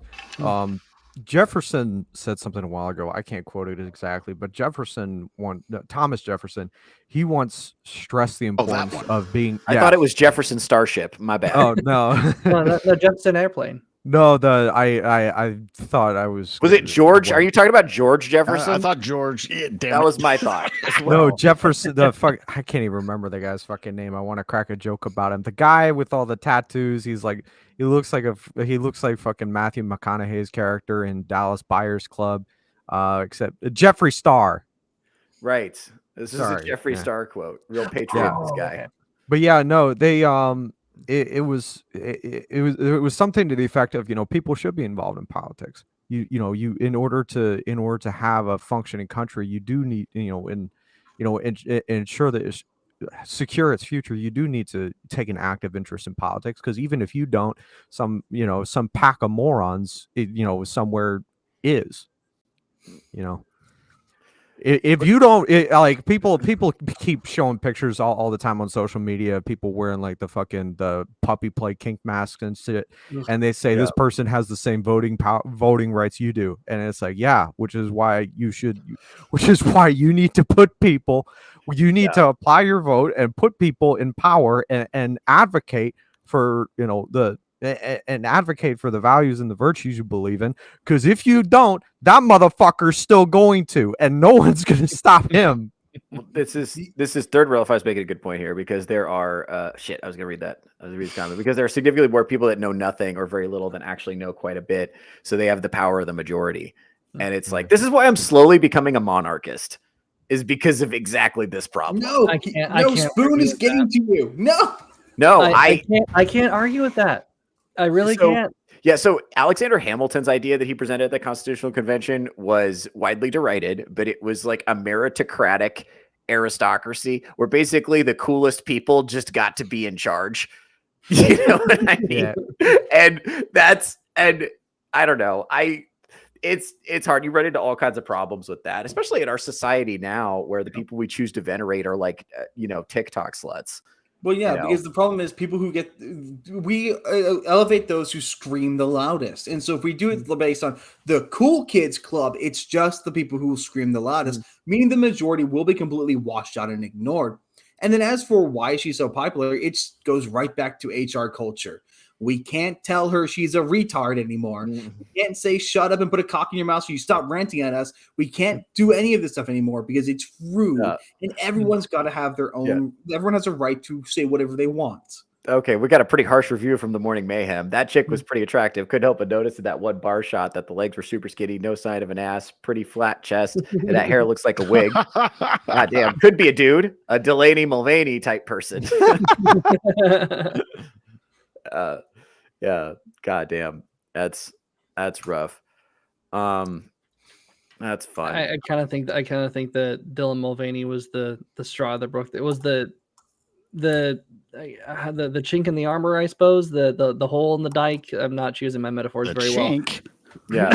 Yeah, he's white, my guy. But I mean, when you've erased the concept of femininity and girlhood in order to give it away to the troons like Delaney Mulvaney, then women cease to be motivated to be, or girls cease to be motivated to be women. They just need to be these hyper aggressive, hypersexualized men, except they're doing it badly. Yeah, I think this is something I touch on a lot, and this kind of leads into the next thing we're going to talk about. I think society does hate women, but not in the way that feminists say. I think society hates the way women natively are, and it does everything in its power. Because if you think about it, okay, what have we done in our society? If you get rid of monogamy mostly is a Christian social technology that really significantly raises the status of women. That's one of the functions of monogamy. And so if you're going to undo monogamy, you're going to promote promiscuity, and you're going to get rid of community, right? So you're going to get rid of people's ability to connect with each other in person, right? And you're going to undo people's ability to kind of bounce their ideas off of each other and regulate their emotions, right? Who's that going to hurt the most? it's women. If you're going to take women and say, no, you don't get to make banana bread and hang out with your kids, you have to go into a corporate gray office. And it's why? Shit, that looks so much like my hair. That looks so much like me. I'm so pissed right now. I love all of the really brown spots. We're just like, oh man. God damn. Can we get something else on the screen? That's courtesy of Syfax. Thanks. guys, I'm a little too excited by this image. W's in the chat for Syfax, and W's in the chat for Arza getting an erection. That's good. That's good. Anyway, let's do the next video. So this was sent in by a viewer, and I know Strider wanted to talk about it. So we are gonna just roll that if we can, unless we have more memes. There are more memes, or do we have the? Not currently. Okay. All right. Good. All right. Because I actually wanted to talk about this because this is kind of what I'm getting at is when you encounter someone with a bad anyway, we'll watch the video. Yeah. You're saying men need to be leaders, take initiative and stuff. Yeah, that's the bare minimum. So what if in a relationship you're dating a guy, your boyfriend, let's say you've been dating a year, he's like, I don't like how revealing you dress. Break up. Really? You think the Then relationship? you should go find someone that dresses. Really? Like, so you like wouldn't just to be, but hold on. Stuff, but he wants to stay with you, and he'll stay with you so long as you dress more modestly. Then suck it up. Oh, that's not really you following his lead then. He's saying, hey, look, when you were single, you're acting like a single girl. You're going to the club, but now you're going to stop going to the club. You're going to stop dressing revealing. You're going to stop posting thirst traps on Instagram. I don't know. Like, you shouldn't be with an insecure man. Why would that be insecure? Why do y'all want us to lead? And if we lead and we're like, I'm not comfortable with how you're dressing. That has like nothing to do with leading. Like, you're just like wanting to change us. Like, bad. Asking a man to lead you and to step up as a man, but you are refusing to respect him. Right. Your respect is huge. It's not him trying to change you. It's you being a respectable woman for him as he's leading you. Based. Go ahead. What's her number? The Spider Girl? No. That's a Venus flytrap, buddy. You gotta stay away from that. You gotta stay away from that. The poisonous frogs are colorful on purpose. Stay away. But she's all like black. No. It's the absence of color, Theo. Damn it. Theo, the diet of poison dart frogs is what makes them poisonous in their natural habitat. If you keep them in captivity and if you feed them like flightless fruit flies and stuff, then yeah, they're not actually poisonous. Yeah, so W's in the chat. Take that metaphor as you will. W's in the chat for keeping women in captivity. I think that of course that's what B.S. Warren thinks. B.S. Warren said that. Of course he knows that about B.S. Warren Tate said that. Yeah, no, I'm on the reptile. I'm part of the reptile scene in Virginia. I hang around a lot of like expos and stuff. So I am not surprised that you're a reptile guy based on what I know about you. Dude, heck yeah, y'all know I have like 4 tarantulas, right? No. Yeah, dude, it's such a surprise that you're single. Wow. Yeah. All right. Do you want to fix that? Arza or Strider, which one of you guys wants to jump in? I saw this even in my own personal life. Like a lot of these women want very much for the men to step up and be the leader, whatever that looks like, even though they can't. If you were to ask this lady what she meant by being a leader and by stepping up, she probably couldn't even tell you. Just has this idea that men are just to be standard, had to be like basic bitch masculinity, but they don't want to do anything to earn it. They want to continue to be what they want to be. They want to continue to get all the attention from other men like they would when they were single, but they want the security of the relationship.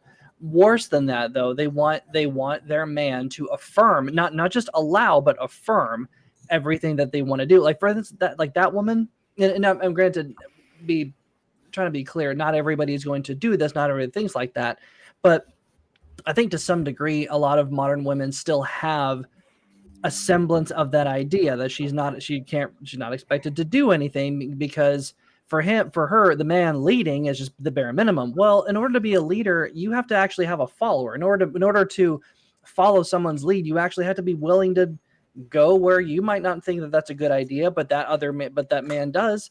So you can either choose to trust him or not. And this framing belief that a man having standards and a man having like a desire for you not to look and act like you're single, saying, well, it's just insecurity. It's just insecurity. It's like, yeah, it's not insecurity. It's pattern recognition, because if you're willing to do that, to be that way while you're in a relationship, like going to the club and accepting free drinks and all that. No, let me ask you something real quick, because I know we're on tear here, but let me ask you something. Whose fault is it though? I think it's the hers. man's for choosing her. Really? Defend that to me. I think it's hers, because it is a two-way street. A man can lead all he wants, but if she is not going to follow that lead, then that's her business. Right, but why? My question is this: okay, if you find yourself dating a woman and you're like, "Hey, don't dress like a whore," and she's like, "Fuck you, I did what I want," why are you still dating that woman? Why did it get so far that you had? Why didn't you have that conversation within the first 3 dates? Let me defend that. Guys got to be able to fire quickly. This is what I'm saying, is like all this bad behavior from Congressman Barhor, from fucking liberal, the girl who's like, that girl from the beginning, and this girl, this one, right? All three of these, this could be filtered out probably by the first date, if not the second. Why are men hanging around in these relationships with women that do not match their values? Kick them to the curb. Well, there's also right. There's also there's also a there's a serious problem right now. This is not just confined to dating. This is everywhere. There's a serious problem in this country with discernment of character, and we're seeing. Say more about that. Yeah. So essentially, I tell people this: you should be able to get the run of a person within like 5 minutes of meeting them. 100%, unless they just don't talk much and they just let you talk, and they, I mean, even then you should be able to get a read on them. But I mean, that's a skill I picked up from my dad, because he was a motorcycle cop for like 25 years, so he was easily able to read people, and he essentially showed me how to do the same, how to analyze people's behavior, pay attention to what they react to, pay attention to how they interact with the world, and don't just listen to what they say, pay attention to how they say it. It's but most people don't do that, and that's why you wind up with shit like Goonergate. That's why you wind up with shit like what's the name of that one corner of the internet where with the guy licking the fucking urinal and not delivering his fucking time. Yeah. But that's why you end up with shit like that, because people have lost the ability to get a read on others, and now we're seeing that here with dating, where with all these liberal women who, quite frankly, if you put one of these fucking sows in front of me, I guarantee you I'd be able to tell you whether or not she was batshit off the walls within like 5 minutes. See, I want to give you a different take, and I'm going to defend the men with the worst defense I could give, because it is the truth. I think this is the truth. Men do know these women are terrible, and they don't have the ability to care, because they know that it's such slim pickings that they'd rather pick up a piece of shit than deal with having absolutely nothing. Mm-hmm. But that in itself, that's a good point. You are correct. However, that in of itself, I've seen a lot of guys saying in bad relationships for a long time, just because the alternative is being alone and starting over and trying again and getting back in the game. And a lot of these guys, and that's what the ones that fell for this, they fell for the very socially aggressive women that red flags all over the place.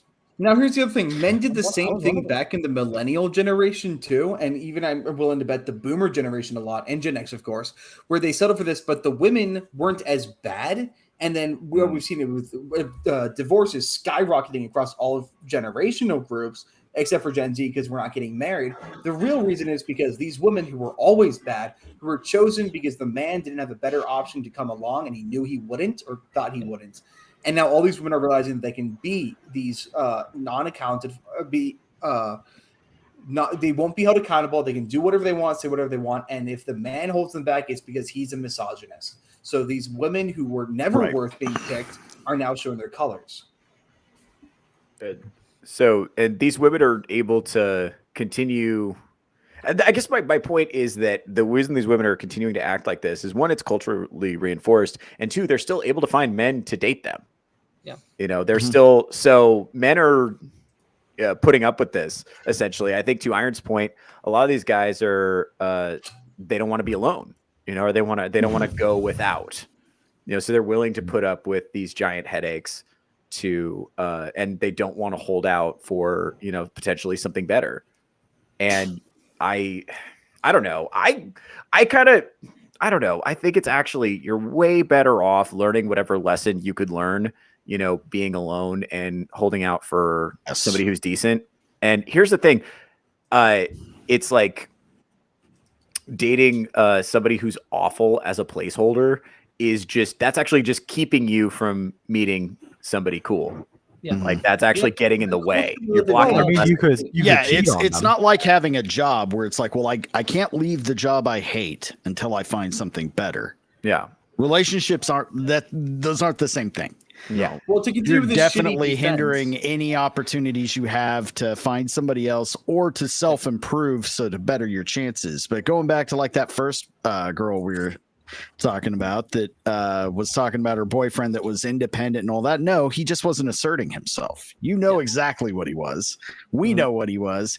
He was just too pussy to admit it, assert himself. And then instead of giving her all the power to say, well, if you don't change your ideals, I'm going to leave you. It's like, I think I'm actually going to do the same thing first. You don't align with me.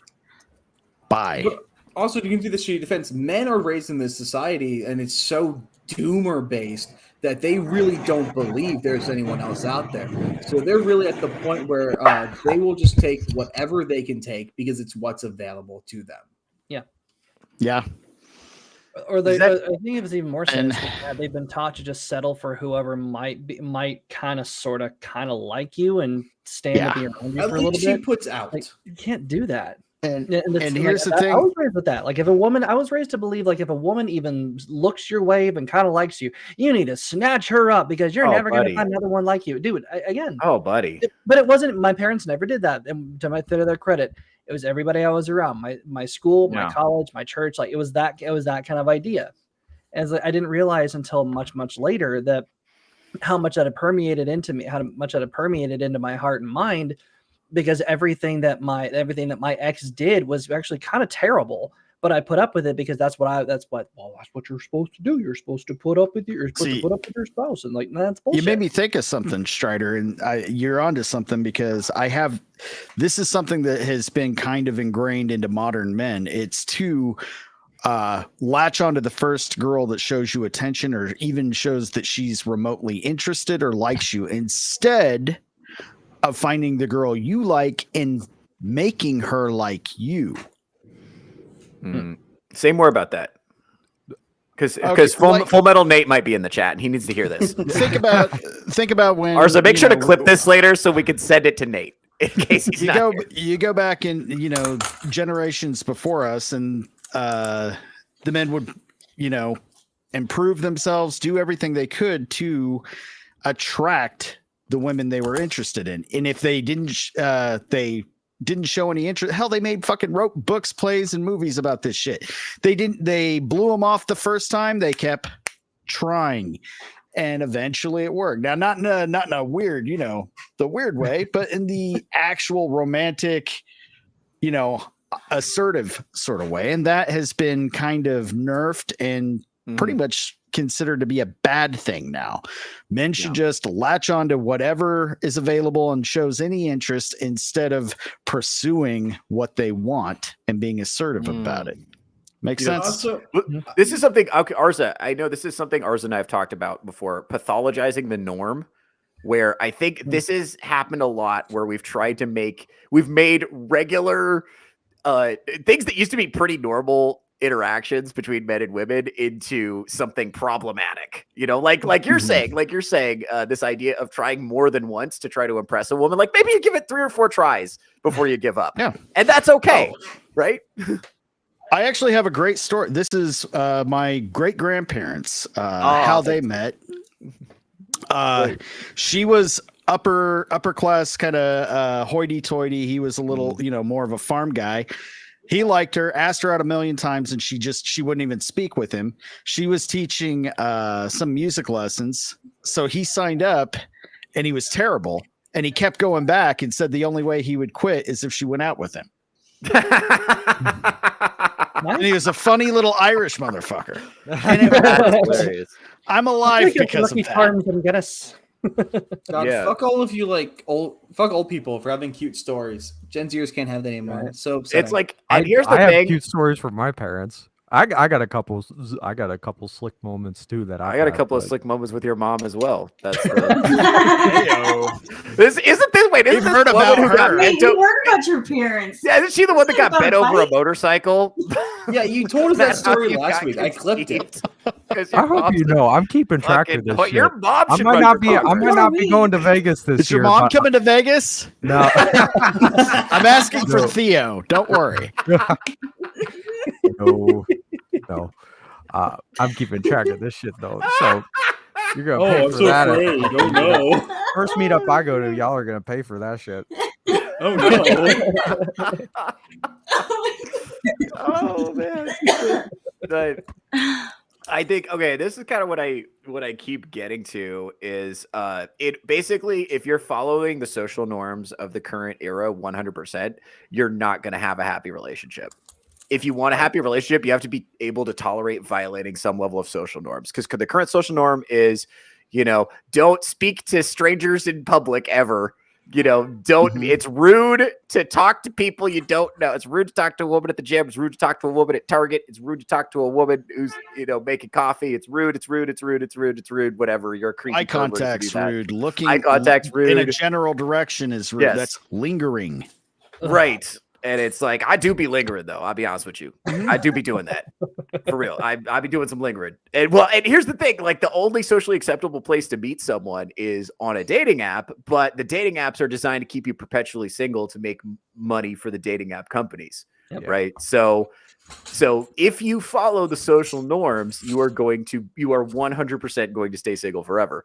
You got to kind of manufacture one of these cute stories. This is my theory. Okay. So I know that broadly speaking, the perception from looking at women online is that they're just sick to shit of men and they hate us and they think we suck. Right. But I actually think that if you did approach a woman and you did it in a classy, funny, interesting way, even in our current HR culture, I think that individual woman would like it. And I use as evidence, remember the they, them from Salem, Oregon, where I opened the door and she just went, and she became like a princess for a second, right? You remember that? Okay. I think they still, because here's the thing, old school still works.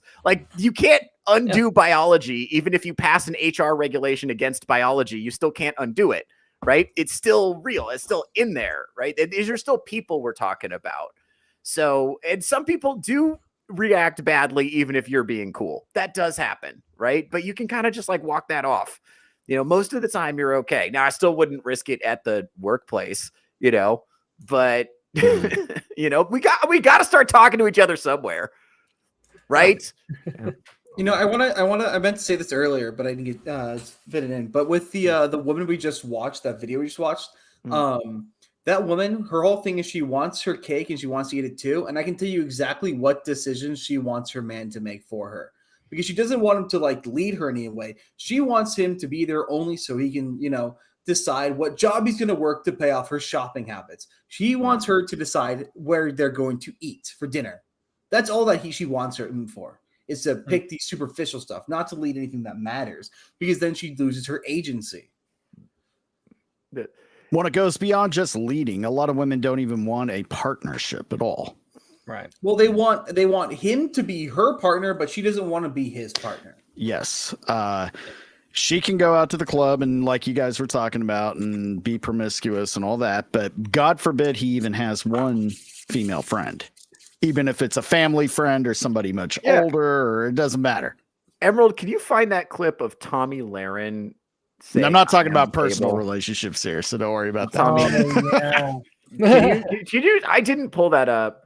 I didn't pull that up in advance, but I'm thinking about it now because it's like I think it's very tempting to be like, if you're trying to dismiss Gen Z's dating concerns, you can be like, well, of course, if you bring on a random OnlyFans skank from Santa Barbara, she's going to say that. But like educated, adult women would never behave this way. And then fucking Tommy Lahren said it on TV the other day. I am just like, what do you do for what duties do you owe a man? And she's like, well, I am the table. Men owe me a bunch of duties and I don't owe them shit. Yeah. Because I'm a strong, empowered woman. And it's like, no, bro, everyone, we all owe duties to each other so that the society functions. That's what it is. Like, I was having this argument with my lesbian friend this morning, who is now not, I don't know if it's fair to call her a lesbian anymore because she's dating exclusively men at this point, but she was married to a woman. Anyway, so we're talking and, It's a really first recovered lesbian, by the way. I was like, she was like, well, women that stay single forever report being the most happy. And I'm like, don't care. Go to church, make babies. That was my response. I don't give a shit what a social scientist says. What makes you think I care if you're happy? This is about a society that exists in the future. And if we don't do things now, if we don't get along now, we won't exist in the future. Right? I haven't read that study in a while, but from what I recall, it also used like really nefarious means of defining happiness. Yeah. Like, do you get nagged or things like that? Or like, are you asked to do things you don't want to do? And like, here's the thing: the studies that say women who are single and childless late in life are the happiest are all copium, right? We know that. But even if they were true, I wouldn't care because the point of society is not to maximize your individual hedonistic moment-to-moment feelings of happiness. I don't give a rat fuck about any of that. I want to exist in the future, okay? And if we want to exist in the future, we have to get along. That's how it is. If we don't make more people, there won't be a society. That's it. Full stop. That's it. None of this other shit matters. W's in the chat for babies, everybody. And that's why there's so much political social engineering going on because I'm going to put on my tinfoil hat here, but by God, it's right. They want a society that they can control. And by eliminating the uncontrollable, independent, strong class of people, the middle class, I'm not speaking about pigmentation. I'm talking about, societal and replacing it with a poor, more dependent, easily controlled class. That gives them more power over everyone else in the world. Yeah, that's why they're trying to dismantle Western society or even any society that is, can stand on its own 2 feet without them. Yeah. If all your ancestors would know they made it through hell and back just for you to become a liberal, they would have quit generations ago. Right. And that's kind of right. Like here, okay. I think this is right. The HR department controls you by you being dependent on them and you not knowing how to solve any of your own problems without involving them. Yeah. Even when we had eras of monarchy, the government was a very small part of people's day-to-day lives. Mostly people governed themselves. They did their shit on their little plot of land and the government they paid taxes to the king, but other than that, the government minded their business and they just didn't bother anybody. Now you can't go 2 seconds without filling out some bullshit government form or standing in some fucking DMV line or fucking applying for some bullshit online. Just existing, you got 1,000 bullshit fees. Everything has a bureaucrat. Fucking movies have intimacy coordinators. Sydney Sweeney can't pop her tits out without some fucking gender studies major going in there and being like, that's too much tit. Can we rotate her to the side? Maybe do a little more side boob. I think that would be more feminist, Like we can't. That side boob, does that turn you on? Well, yeah, that's because it's my side. It's boob. These people are just absolutely obsessed with the way other people have sex. And if you have normal sex, you're a weirdo. And if you think weird sex is weird, you're the weirdo. You have to be okay with this middle-aged adult man shoving his butthole in a 6-year-old's face, or you're a weirdo. I agree with Iron. I think this is all bullshit social engineering. Because here's the thing: the natural consequence of left-wing philosophy is a bunch of genetic dead ends. You've got your strong, empowered boss babe, right? You could be gay, you could be trans, you could be non-binary. Take a bunch of sterilizing hormones, but basically be single, have cats. The planet's overpopulated. climate change is killing everybody, so don't have kids, you know, and that's it. That's the way. That's every liberal person I know. So many of them are in like crazy toxic polycules too. It's just like they're trying to get you to believe that all of these lifestyles are equal, and only like sensible, no nonsense behavior actually leads to a sustainable society. Like really, that's the only way to do. Like, you can't have a society where everybody's like a polyamorous weirdo. It's just not going to work. No, that attitude. Can you imagine the smell? Oh God, no. Well, it's completely antithetical to life itself. You can think of, because they hate life, and that's what makes me think it's not just weirdos being weirdos. They are actively being evil people. Because Speaking they of, hate life. hold on. Oh hey, my God. Here we go. The most evil motherfucker. Hey, Vaughn. How you doing? Oh, your mic is not functioning. Sounds like he's driving through a tunnel. Uh-oh. Are you Well, plugged? while he, Is he plugged works in? that out. How we doing? There it is. Hey, there we go. Dude, I hate driving in New Jersey. Horrible. Well, yeah, New Jersey. Because you're in New Jersey? No, all right, shut up.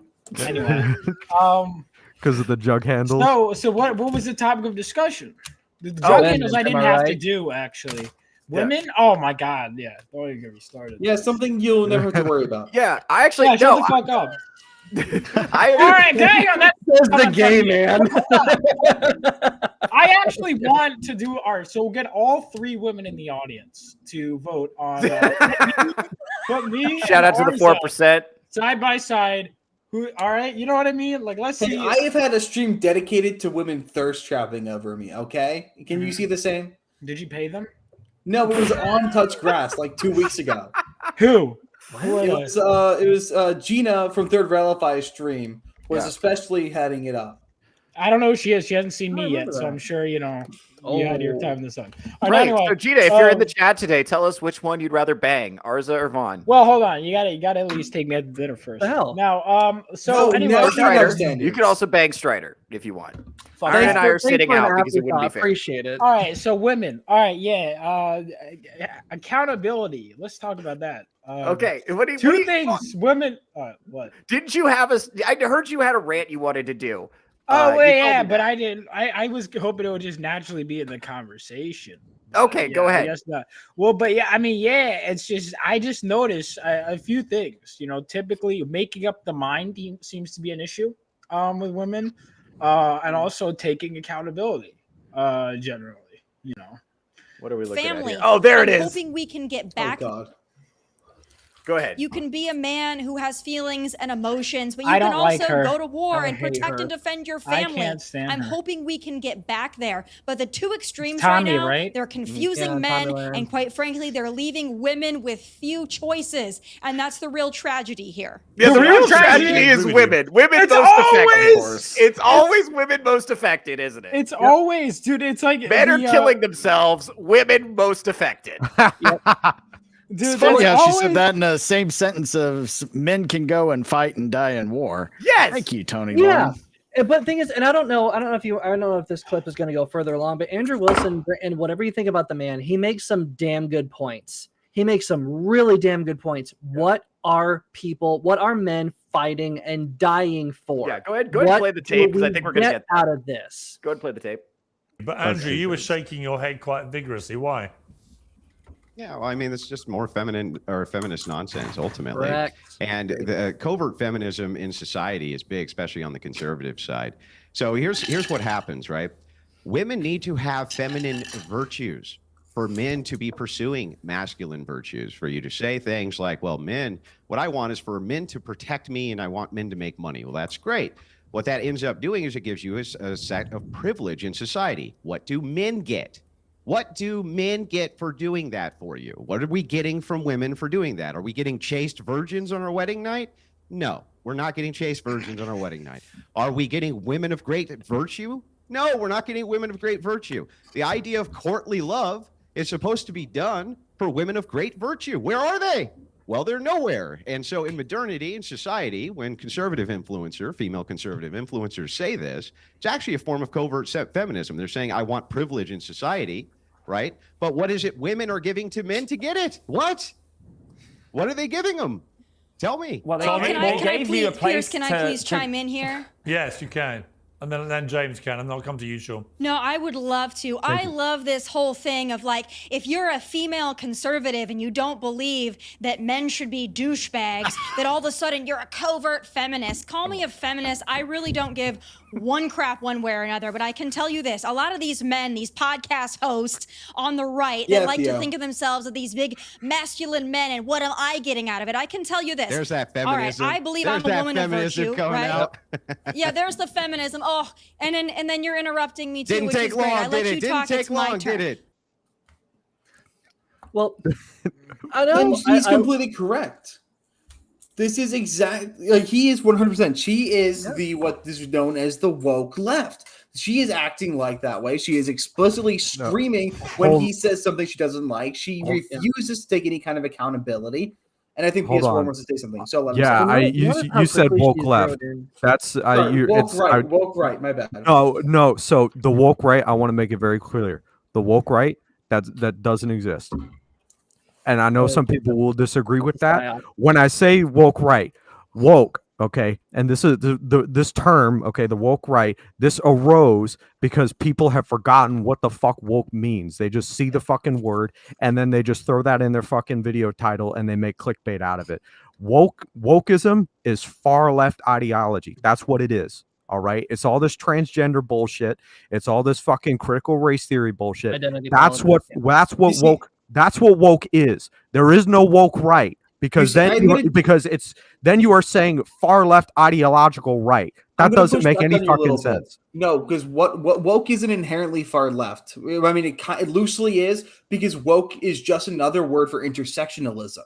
That's all it is. It is the intersection of does race, it have gender. A clear definition? You know what I mean? No, woke doesn't. That's why when someone uses woke, that's what it was. That's what it was. Far left, extreme far left ideology. That's what woke was. Well, no, and then people started twisting. Then people started throwing all this vague shit out there to justify their fucking clickbait. All right. No, because look, I understand. If some people have to, huh? Woke has always been synonymous with intersectionality, and what she is she's an intersectionalist conservative, because she still believes that your gender is one of the most important thing to her, and she's all upset because she's not getting treated with respect for being a female conservative. She's putting those two things together, which is inherently intersectional, which is exactly what woke is. She is a woke conservative because she is tying herself to intersectionalism. No, because then she's woke, but she's just a fake fucking conservative. Okay, well let me. I think what's going on here is I'm looking at this, and it seems like did we finish the video, by the way? Did we finish the video? Did she say the thing? I was looking at sub off my computer. Okay, so she's basically saying, I want all the privileges of men fighting and dying and paying for all my shit, but I don't owe them anything. I get this just for existing, right? And that's actually not the deal, right? The deal is that our what we call gender roles now is the product of thousands of years of contract negotiations that have been going on between men and women and the respective labor unions, and everybody gives up something and everybody gets something. And in general, we decided this was probably the best way we could do it, where everybody was going to get along and people weren't going to kill each other, right? That was this is what we decided. But now what's kind of happening is that a lot of women are broad strokes reneging on the contract. And they're saying, I still want to get all of the same regular stuff that I used to get from you. And I really firmly believe that you owe that to me and I'm entitled to it, but I don't owe you shit. And I think a lot of men are kind of just saying, okay, well then why would I do it? And they're like, because you have to. And it's like, but why would I do it? It's like, because I said to, and there's an HR regulation that you have to. And it's like, okay, well, yeah. And it's, I mean, and not only that, but it gets harder and harder and harder to perform the functions of a traditional relationship because of what we've done to the workplace, where now between the ages of 20 and 30, women vastly out-earn men. Women are getting a lot more college degrees at a rate of about 2 to 1 at this point. And women don't date men who are less educated than them, and they don't like to date men who make less money than them. So we're in this situation where we're on a culture that's like choking on deserve. I deserve this. I deserve. And we got a lot of women who can't get everything they feel like they deserve because it doesn't exist. All right. And men are kind of just like saying, I don't want to do that because this isn't fun. I can just play video games, and the video games aren't going to nag me. Yeah. You know? Dude, the fiction, because you can talk, Theo, you talk about men need to pursue real life women. Do we? They don't talk. These women don't talk back to me, man. Yeah. You know what I mean? And it's the same thing. Now, here's the thing. I will say, I used to be like women who like Twilight and whatever are really stupid. I think Twilight, but it's also there's dumb stuff I like as a man. That being said, I don't think I like anything that's that dumb, or I don't stand by it. But I get it. Everyone has their kind of escapist stuff. But I think the problem is, we're like making demands of each other, and no one's really willing to kind of, I guess, I don't know, do the thing. I don't know what the exact answer is. Yeah, well, okay. Something ain't working. I think part of it is like, I think women and men are asking each other to do things they can't do. And they don't know that. Like, women are like, why can't my boyfriend be emotional and gossip with me and express his feelings like my girlfriends do? But then like, also, if he can't have emotion. Right. Hey, can you play the video I just sent you real quick? Yeah, I was trying to figure out how to send that to Emerald. So I'm just going to share my screen and play it, because this is Vaughn is in. Actually, can you send it to Emerald so that he can play it? Because he's kind of like on production here. I'm the aristocracy. I'm trying to keep my hands clean. Another Cyfax masterpiece. Another Cyfax banger. W's in the chat for Cyfax, everybody. Another banger meme from Cyfax. All right, I saw this on TikTok like months ago, and I was like, this is so good. It's just this guy goes off. Get him on the show. All I have to say, get him on the show. This guy, incredibly based statement. Because I wanted to ask you guys, what are your thoughts on, I guess this is a different topic. I hear that women have more empathy than men. Thoughts? Well, okay. Untrue. I think okay. I don't know if women, at least the women I've interacted with, I don't know if they have any kind of map of what men's internal world looks like. I don't think they have any concept of how men think or how men are or what motivates them or why men do the things they say and do. I don't think they have any idea. I was running into this with my formerly lesbian friend who's dating men for the first time at 33 years old, right? So she keeps running into stuff like, weird, these men aren't acting like lesbians. What's going on, Theo? And I'm like, no, that's what I've been telling you. This woman used to like look me in my face and tell me, men don't think that. I think you're exaggerating. Wow. And I'm like, bro, I'm telling you, I know what they say when you're not here. It's the same thing. I mean, to be fair, it's the same thing. Like, women will tell me like, well, this is how we think. And I'm just like, well, yeah, but this is the thing. What women say and what oftentimes has no relationship to reality, and you gotta just that's true. That is none true at all. It's not even connected. It's just what feels good right that second. She may say something different if you ask her in 10 minutes. Anyway, pull up the video. We got a video up. Women are very good at empathy until it's a feeling that they disagree with or don't like or is remotely critical of them. So not really. So I was thinking of this narrative that women have this like heightened emotional capacity to understand and resonate with people's perspectives. It's like, yeah, until it's difficult. And y'all are the least empathetic people on the planet and need to be coached into basic humanity. That's not true 100% of the time, but there are men out there who are listening to this going, oh my goodness, that happened to me the other day, where I'm like, honey, I'm going to literally freak out if you cannot at least acknowledge the thing that I'm saying. And she's sitting there going, We all know that, but women display empathy in contexts where it's advantageous and socially acceptable more often than men do. But that doesn't mean they're actually better at it when it counts. Like, we all know the lady who's like, yeah, the reason I treat my husband like shit is because he deserves it, but oh my goodness, this mudslide in China is such a tragedy. I'm in solidarity with them. I don't care if 3 million babies get aborted a year, but oh my goodness, the turkey I cooked was pregnant. And part of that is just like lizard brain social approval. Plenty of men do that, and not all women do this, of course. There is a way in which women are very good at emotionally relating to people on a deep level. But men are better at detaching from their own emotional perspective to understand what somebody else is saying when it's difficult. And both are kind of needed. Because empathy without truth is not good, and truth without empathy isn't really great either. Yeah, that's pretty accurate. It's one thing I've been talking about a lot recently. Checks out. Toxic and excessive empathy is worse than no empathy at all, because that's how you let the murderers and the rapists through the front door. Yes, some people Well, don't also you think deserve about your it. empathy. I completely agree, but I also think it's a little. I think it's even simpler than that, because think about it: the men when you talk about like the Chinese mudslide versus treating your husband like shit. That's not a sexual position or ice cream flavor, by the way. The men who are, I'd love to try the. Did anyone think? Okay, continue. There's somebody. out Okay. there. I do now. Somebody out there. W's in the chat for Strider's active and experimental sex life, everybody. Nice. Can you walk me through the Chinese mudslide, please? Just wait for my memoirs.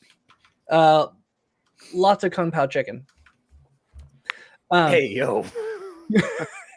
I didn't know it was going that way. Oh, my. God damn. All but right. like you think about the mudslide, what are men doing? We're not standing around feeling bad about it. We're on site we're on site digging up bodies. Well, Like, no, whatever- because we realize it's in China. We don't give a fuck because there's so much space removed. Well, that is true. But if it's like a local fire or your house on fire, you don't have time to sit there and feel bad about it. You're running in trying to put out the fire, trying to save people. You're right, but that's not the point of the video. Later. Women in general aren't the ones to do that. Like they're usually the ones waiting. They're usually the ones like waiting outside for the firemen to go in. Like men don't have time to feel bad about something that needs to be actionable. And if it's not immediately actionable, we typically don't feel bad about it. Or if we do, we don't feel that bad about it for long because there's no function in it. There's no purpose to it. There's no reason to.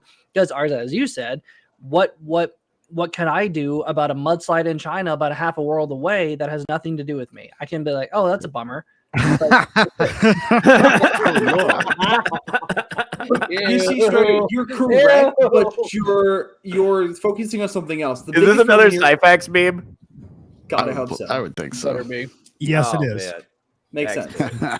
But you're spot on, but you're talking about the W wrong Cyphax. thing because really this guy's point is how the spatial divide. It's not that women aren't crying about the mudslide that happened 10 minutes down the road. She's crying about the mudslide that happened in China because those poor Chinese people are whatever assumption she's going to make. Yeah, I have a real concrete example of this that I think will bring this home because I was talking to my lesbian friend right before this, and I was saying,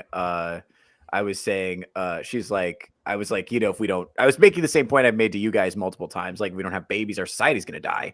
And she's like, well, yeah, but humanity's not going to die, just America.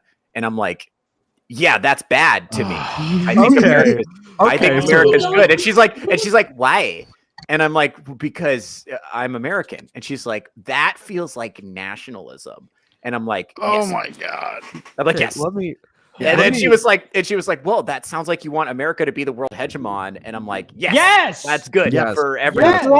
You're catching on. You're getting Have it. you seen sub-Saharan Africa? Have you seen the entire fucking Middle East? A weak Again- America is a destructive world. I'm sorry. Just like I was saying earlier, they want to destroy Western civilization and replace it with an easily controllable populace that's limited and dependent on them. Well, yeah, she thinks that the natural consequence of that is going to be like peace and love, and everybody's just like eating donuts and painting in nature. And like we're all just like doing art and vibing, and she doesn't understand. Okay, our society's competing against other civilizations, and those civilizations are advocating for themselves. Like if you ask Islamic civilization if it wants to conquer and oppress everybody and make them all Muslim, they'll be like, yes, thank you for noticing. Clearly you've read our literature. Not shy about it. Yes. Yeah. If you ask Vladimir Putin, what does he want? He's like the Soviet Union back to where it was in 1985. That's what I'd like. If you ask him what he actually wants, and it's like, why are you not doing that? Because the United States is the world hegemon. But we are not advocating for ourselves. We are with Trump. But under Biden, it was just like, hey, everybody be nice to everybody. Let's all be cute. Oh, it was worse. It was worse than that. It was worse than that. It was going around just like, I'm sorry. Here, I'm sorry. Let's bring ourselves down closer to your level. I'm sorry. Apologizing for everything. You know who fucking started this is the British Empire. They decided to just give back all their land and all their slaves. Name one society that in recent history that is better off now than when they were under British rule. Maybe the Bahamas, maybe like the America. Well, yeah. Yes, I said recently. We kicked them out. We're talking. Yeah, it's like there's all these ones that the British just left voluntarily within the last 100, 200 themselves years are disastrous, or even the ones that kick the British out, they're fucking disastrous, you know. And or to the extent they're okay, Hong Kong, yeah, and so the reason India and Hong Kong are functional at all is because they have English common law. They have all the traditions that the British left there. Yeah. Like all their institutions, their whole way their society runs, the things that work are the things the British did. The things that suck are the things that they're doing the same as before. So so here's the thing. Maybe we're just like better at stuff. Like maybe we're the world hegemon because we deserve to be. Like the reason you can order, shit from Japan, you can get candy from Japan shipped to here. The reason we can do that is because the U.S. Navy patrols the seas. There used to be this thing called pirates, right? There still are. But there were, and you know what? Yeah, the United States pulls up with a 50 caliber gun and puts a bunch of holes. I apologize for citing here, but did you guys see that you can pay the Russians to take you out Somalian pirate hunting? Oh yeah, awesome. I saw that. It's like 12 grand, right? Something like that. Let's go. It's ridiculously expensive, and there's no guarantee you will shoot a pirate, but you get the chance to. I get to call myself a pirate hunter for Reagan. That sounds kick ass. President Reagan said something once that is terrifyingly true. It's that if America goes, that's it. It's over. There will be no airdrops. There will be no one coming to help. If somebody just snapped their fingers tomorrow, or if Thanos just snapped his fingers tomorrow and wiped out the entire country, that would be it. It would. First of all, it would initiate an age of warlords across the entirety of North America. You'd have some Mad Max type shit going on. So, you'd have people getting dragged out of their homes, probably beaten, raped, just mutilated beyond recognition. Minecraft. And then have all their shit stolen. And then at the end of that age of warlords, then you would have the other superpowers moving in. You would have the globalist faction moving in. You would have China moving in. The Islamics. The Muslims, and the communists. Yeah, and the communists. Yeah, and there would be watch Man in the High Castle. And this is why I just roll my eyes about all the super manly influencers that move out to Dubai and brag about how great it is. Because I sit there and I think, well, if it weren't for fucking America, if I snap my fingers tomorrow and America was gone, what the fuck do you think happens to the UAE? What do you think happens to all those Islamic countries that don't have Sharia law? What do you think happens to Dubai when there's nothing to stop Iran from just running in and just fucking blasting the shit into shrapnel? Well, it's interesting. Dubai specifically, it's all oil money. It's all oil money and tourism. And exactly. And what do you think the other world factions are going to do as soon as the world police force is gone? Well, there's a reason that Dubai is specifically, or the United Arab Emirates, that they are specifically as successful as they are because they've embraced Western capitalism to its fullest extent. They are a tax haven. There is no holds barred about where your money can go. They actively invite businesses. It is the most capitalist society, and it's fucking awesome, except for its Slavish underbelly, which unfortunately the Islamism isn't completely purged out of their system yet.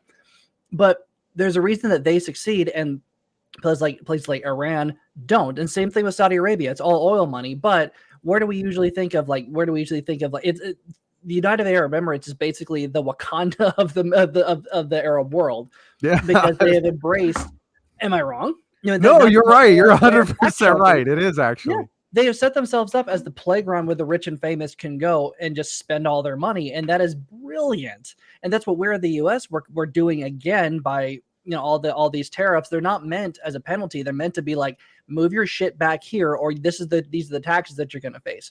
We're becoming like that again. And if Republicans play their cards or MAGA plays its cards right in the next 10 years, we could be like another Dubai, and it'd be fan-fucking-tastic, because the worst thing we can, but like you said, the worst thing we can do is to cave to these globalist powers that do not want us to exist anymore, because we are a threat to their hegemony. We're a threat to their global power. Because if it wasn't, because Stalin, in the wake of World War II, Stalin was trying to become a world superpower, make the Soviet Union basically take the place of Hitler, because NATO exists in order to keep Stalin from going further, further west. That would not happen if the United States did not exist. But because these people think that, the United States is so awful, it starts all these wars. Like, can you look at the entire history of Africa ever since the British and French and Belgians pulled out? Can you tell me that they're doing any better? No. Yeah, dude. This is actually women, right? Yeah, no, this ties in. Women. But if I may add on to that. Okay, go ahead. The feminization, the global feminization. That's entirely the reason why we can't have this idea of strength. We can't have this idea of soft power or hard power, because feminization gone too far is this diversity and inclusion just for its own sake, because it's the nice thing to do. Whereas men, we recognize just from the very get-go, there is no room for diversity, equity, and inclusion, because you have to earn your place at the table in order for you to fucking sit here. You got to be able to come into our group and hang for a little bit in order for us to trust you. You've got to earn your way. Well, that completely flies in the face of all this feminization, inclusive bullshit, and that's why it doesn't work on a global scale, because it's not how people operate. Everybody else has a very patriarchal society, very strong men, strong leaders at their forefront. If we become a nation of feminized pussies, where we're like the UK, where we're afraid to stand up to our leaders and to each other and to the people and to the encroaching forces that want nothing more than our destruction, we can't be surprised when it actually comes. Walk tall and carry a big stick, but we're a bunch of cowering pussies who aren't strong enough to hold even a small stick. Well, the U.S. is not there yet. Our government is 100%, but the U.S. is not there. UK is toast. It's gone down to the people. Yeah. I mean, most of Europe's going to be under Sharia law within the next 20 years at this rate, if not sooner. They deserve it. It goes right back to the toxic empathy. They invited the rapists and the murderers in Minecraft right through the front door. They begged them to come, and then they gave their women up willingly. Yep. Well, and this ties into something else that I wanted to talk about today. It's this cultural ethos that makes guys like Andrew Tate so appealing. This is really important. So what makes guys like that? So he's he's talking about he advocates for a model that's a little bit more like what happens in a lot of Islamic civilizations historically, where you've got like men are in charge and women are essentially chattel. And that differs from the Western model, where men are mostly in charge, but men and women cooperate. And instead of having one guy with a bunch of harems of women who don't make eye contact with him, we kind of like split them up. We spread them out. So everybody's got a buddy. We do the buddy system. And you can't ignore what she says because she lives in your house. So she's going to just keep telling you what she thinks. And you got to factor that in, right? And that's why I think Western civilization has been so successful, because we have this cooperative model where men and women kind of like work together to move the ball and grapple with the bleakness of reality, right? I think that's a huge advantage.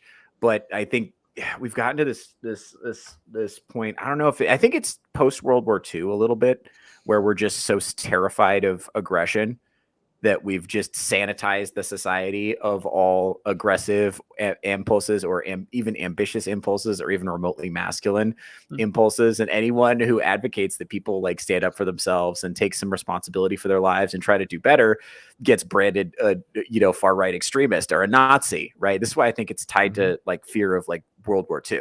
I think it goes back to that period of the cultural lingering fear that level of violence is still there. And you got guys like Andrew Tate, because it's like, hey, if you're a guy, right, and you're coming up and you've been told that you suck your whole life and that everything natively male sucks and that you're a wuss and girls are way better than you and girls get it done and the future's female and all that stuff. Hey, you look at Andrew Tate, at least that guy's not a pussy, right? That guy seems to get what he wants out of life, and he doesn't take shit from anybody, and that's appealing. But here's the thing, and that part of the problem is like I run into this a lot. People will say to me, Theo, where's the line? I want to improve my life. I want to be ambitious. I want to what is that? Okay, it's gone. They'll say to me, I don't know where we had anyone black on the panel. So the Chinese mudslide, for example. Yes.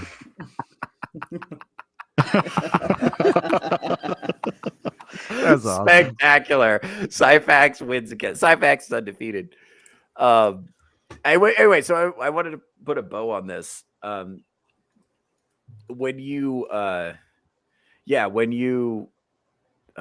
damn, that was mid monologue too. I was about to wrap it up.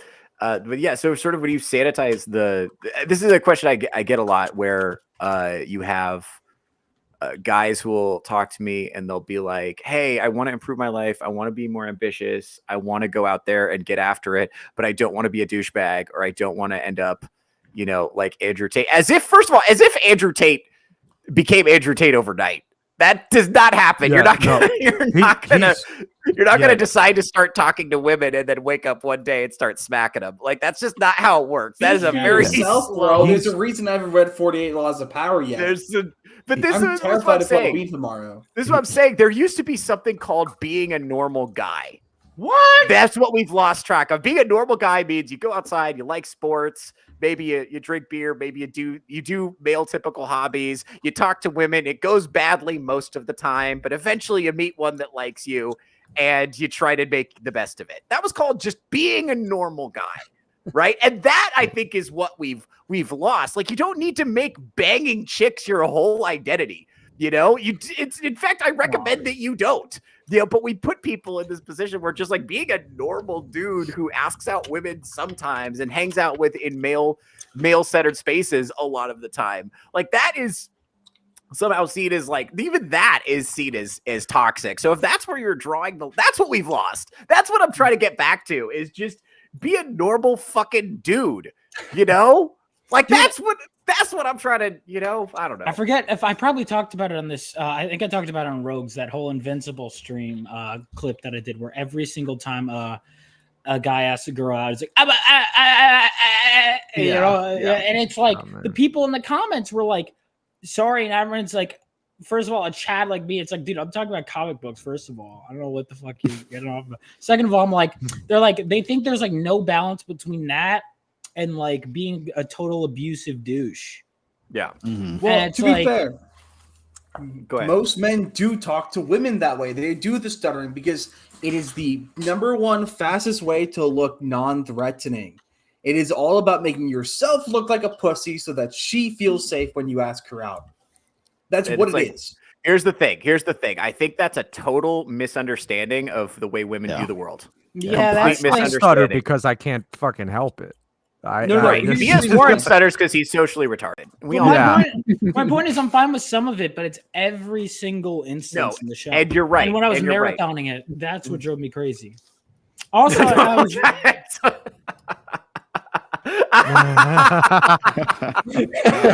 lot of heat for that. Yeah, I stand by that. First of all, like, no, dude, I'm Sigma, baby. I don't need that shit. Oh, right. Yeah, you don't. By the way, you guys give me some shit. My asshole's cleaner than yours. I hose it out. You don't use I don't want to. No, toilet paper. cleans No. his This house is from. is expecting Wait. I thought visitors. you went on this confidence system where like maybe not. We'll see how I Yeah, feel. well, it is based on feel mostly, but like when What it if feels it like fucking like itches in an hour? Then you didn't. yeah, then I need clean to. up well enough. Sometimes I need to get in there and hose it out. I don't know. We'll have to look at the clips. I don't remember what I said, but I'm sure I still believe it. I'm 100% confident that whatever I said on the previous stream, I still advocate for now. It's a roll of a D20. If he gets he gets that 20, he knows he's good. That's right. Hey, look, as long as you're on like not flushing with the paper towels, you know, you do you, man. Right. No, I'm not. That's a pro author tip from BS4. And do not flush paper towels down the toilet. Talking from experience there, bud. Yeah, I ran out of toilet paper once when I was in college. I was like, oh fuck it, I'll just use the paper towels. And I used the paper towel. Emerald, what are you showing me? I cleaned up and How did you do that in college? Huh? How did you even do video that? Up. We've been talking about toilet paper too much. Let's talk about something else. This show's about Feels bitches. like they're gonna start roasting me. My wife wants to try another cock. What the My wife fuck? wants to try another cock by Noel Long. I had finished tending to my livestock. When I returned home, the news that greeted me came as quite a shock. My wife said she wanted to try another cock. What's wrong with my cock? I inquired. Her answer was not the one I had desired. It's small, has lost its vigor, and some days it looks almost dead. Her cutting words echoed in my head. I remembered how delighted she was when I first showed it to her, beyond the hay shed, but now I had the feeling that she'd rather anybody else's cock instead. Yay! Some honesty was needed. Reluctantly, I conceded. It has gone on many magical adventures with you, but I understand that now you want something new. My only fear is that you won't find many better cocks around here. She replied, my search has already begun. I hear that farmers and most of the women I meet tell me that it goes down the tree. Oh, there he is again. My wife visited Farmer Leroy, and oh boy, she came back looking tired and a little worn out, saying that she was still in doubt. I could scarcely believe the words coming out of her mouth. Leroy's cock was big and nice, but I won't be viewing it twice because it left me sore. I don't want it anymore. Oh, I know the feeling, but girl, it's worth it. Oh man. Continue or no. God, how long is this? Jesus, is this? It's not even halfway done yet. Not something I want to ask. Look, ladies, I promise I will not leave you sore. First of all, Cyfax is roasting Arza in the chat. I definitely tell women all the statistics and studies you've read. It'll definitely work. They give us the statistics of how it works. It's super funny. Look, the ideal woman would find that utterly fascinating. Okay. All right. I like cerebral women. Wait, no, that's not the Nate comment I wanted. This one. I'm a nervous mess, so of course I stutter. Okay, so this is the thing. It's like women are going to be way less nervous around you if you're confident than if you're nervous. This attempt to make yourself look like a pussy preemptively is just going to make them suspicious of you. They're going to feed off your energy and kind of like emotionally vibe to it, and they're going to sync up to it. So if you're nervous, they're going to get nervous because nervous guys lie. Nervous guys are sneaky about getting what they want. Nervous guys pretend they want some things and then they actually want something else, right? Well, confident guys are presumed to tell the truth. Now, of course, we know in reality, this is opposite. But here's the thing. What have we said about women? Reality doesn't matter. Forget reality. I think a big thing is you guys want to make it make logical sense or make it make sense with something you know about reality. You got to throw all of that out. You got to be completely untethered to reality if you want to understand women. What I'm telling you is be confident even if you're not. I know you're making real life advice, but we're still stuck in the world of Gen Z. Right. Okay. Real life advice doesn't matter. Arza, for the love of God, our generation, you need to stop being like, well, here's how we need to cater to our generation. Fuck them. No. Okay, here's the thing. Here's the thing. And I've spoken about this in the past. Example. I've spoken about this in the past, and I'm going to blame you for not being here in the past. This is why you haven't heard this. The reason why I mentioned, how dare you have a job? Fuck you, or whatever else you're doing. But Well, as we I'm discussed sorry, earlier, I was jobs busy are being a losers. successful comic book creator. Yeah, Yeah. I was literally He's busy. watching earlier. Yeah. He's busy. Well, yeah. But the reason why I bring up the problem with Gen Z is because Theo wants to give advice. Theo wants to help people move forward. But the problem is you can't give advice if you don't know what the problem is. This is like Darnell and I were getting to screaming matches over this, where Darnell would give me advice that doesn't work because it doesn't apply to the current Gen Z market. So I'm trying to explain how Gen Z Fuck behaves. is the Gen Z market? What are you talking about? Do they have a penis or a vagina? Holy shit! Well, with Gen Z, 2025, Gen Z, you never know. Who knows? Well, if you don't know, then you don't go. Am I right?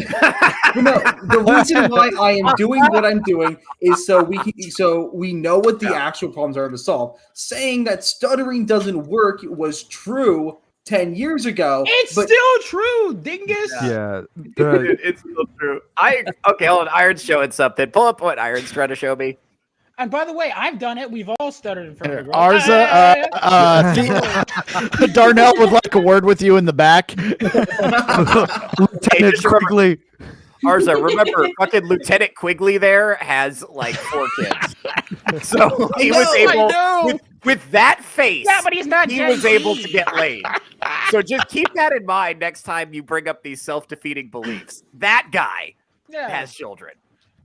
Look, Shout out I'm to just saying, Darnell for the I channel. know why the reason for the stutter when when modern day men talk to the women is all the HR culture stuff. If you come on too strong or too confident, then they'll just assume you're a fucking freak. No, it's true. I've been there. I get that because you don't want. It's the same thing with the dating app. I can never I just couldn't get into it because I was always afraid of something getting screenshotted. Emerald, pull up the Ron Jeremy one. That's why I please. can't do That dating is apps. that not the Ron Jeremy And look, one? I'm not Someone's gonna wait, screenshot is it? everything. No, I get what you're saying, Arthur. Like I just- I could never flirt with a girl on a dating app because I'm afraid. Oh God, what it is, Hey, you know. Can I offer a little bit of pushback on this? Like, because I understand what you're saying. Arza, you're saying, if I approach a woman with too much confidence, she's going to think I'm a creep. And Vaughn, you're saying a girl might screenshot this and send it to a group chat. Here's my pushback on that. So what? Well, no, on the internet, I don't give out a stupid. No, I know, but even on the internet, so what? Even if the worst happens, that's kinda so true. what? No, Because let me. you're letting these fear beliefs stop you from meeting someone incredible I that agree. could change your life. No, and I could agree increase your 100%. productivity. There we jump in real quick because I've actually got a Go story ahead, BS Warren. about. Okay, so I actually had one of what was probably the worst case scenarios happen to me. There was this one. I used to work at a gym. I used to work the front desk, and one of the fitness attendants, very attractive. I'm gonna call her Sarah because that was her fucking name. Sarah was very attractive. Shout out to Sarah. Does she have Yeah. an Instagram so we can look her up? No, shit, I don't even know if I follow her anymore. But she was cool and she was very attractive, and we were at least relatively acquainted with each other. So I was like, you know what, I'll ask her out, and we joked around with each other a lot just for context. So I start to I don't remember how I led into it. I think I was like, hey, what are you getting up to this weekend or something like that. Or I started to say something like that. And I kid you not, this woman, Sarah, she looks me dead in the face and she says, Warren, if you're about to ask me out, you best not. And I was like, oh, okay. And then her face just like completely fucking changed. And she was like, holy shit, wait, no, I wasn't actually serious. I'm so sorry. Because she literally just shot me down before I even like could pop the question. But yeah, I mean, and then I was like, oh no, it's fine. And then I listened to fucking I don't know, fucking Boulevard of Broken Dreams as I got off shift to go work out. So to be clear, it's a your funny worst story. case scenario is that she said no to you. Yeah, that's Well, no, she said no in the most in one of the cruelest possible ways before I could even ask. Like I started leading into it, and then she was like, I'm interested in why she suddenly walked it back. So, She's like, oh wait, I think what happens she is saw she the look had on my the face. inkling that, if she had the inkling you were about to ask her out, that means you were stuttering on your words and you were being like just kind of like easing into it, and you didn't just go, quick draw McGraw as you should have. Yeah. So you were doing the stuttering thing and everything, and that's when she cut you off, and then you shut down, and then she apologized, and then everything got weird. Whose fault is all this? Probably mine. Yeah. It's the woman for not just immediately saying yes and being very Okay, But hold on. I mean, the moral here, the reason why I brought that up, fail. What's the fucking problem? Just go out, fail, and then you got something to talk about, and nobody you know, died. crack jokes nobody about died. later. That's right. Wait, That's the thing. You're still here. Yeah. I have You it can on do good that authority. same thing a million more times, and nothing will happen.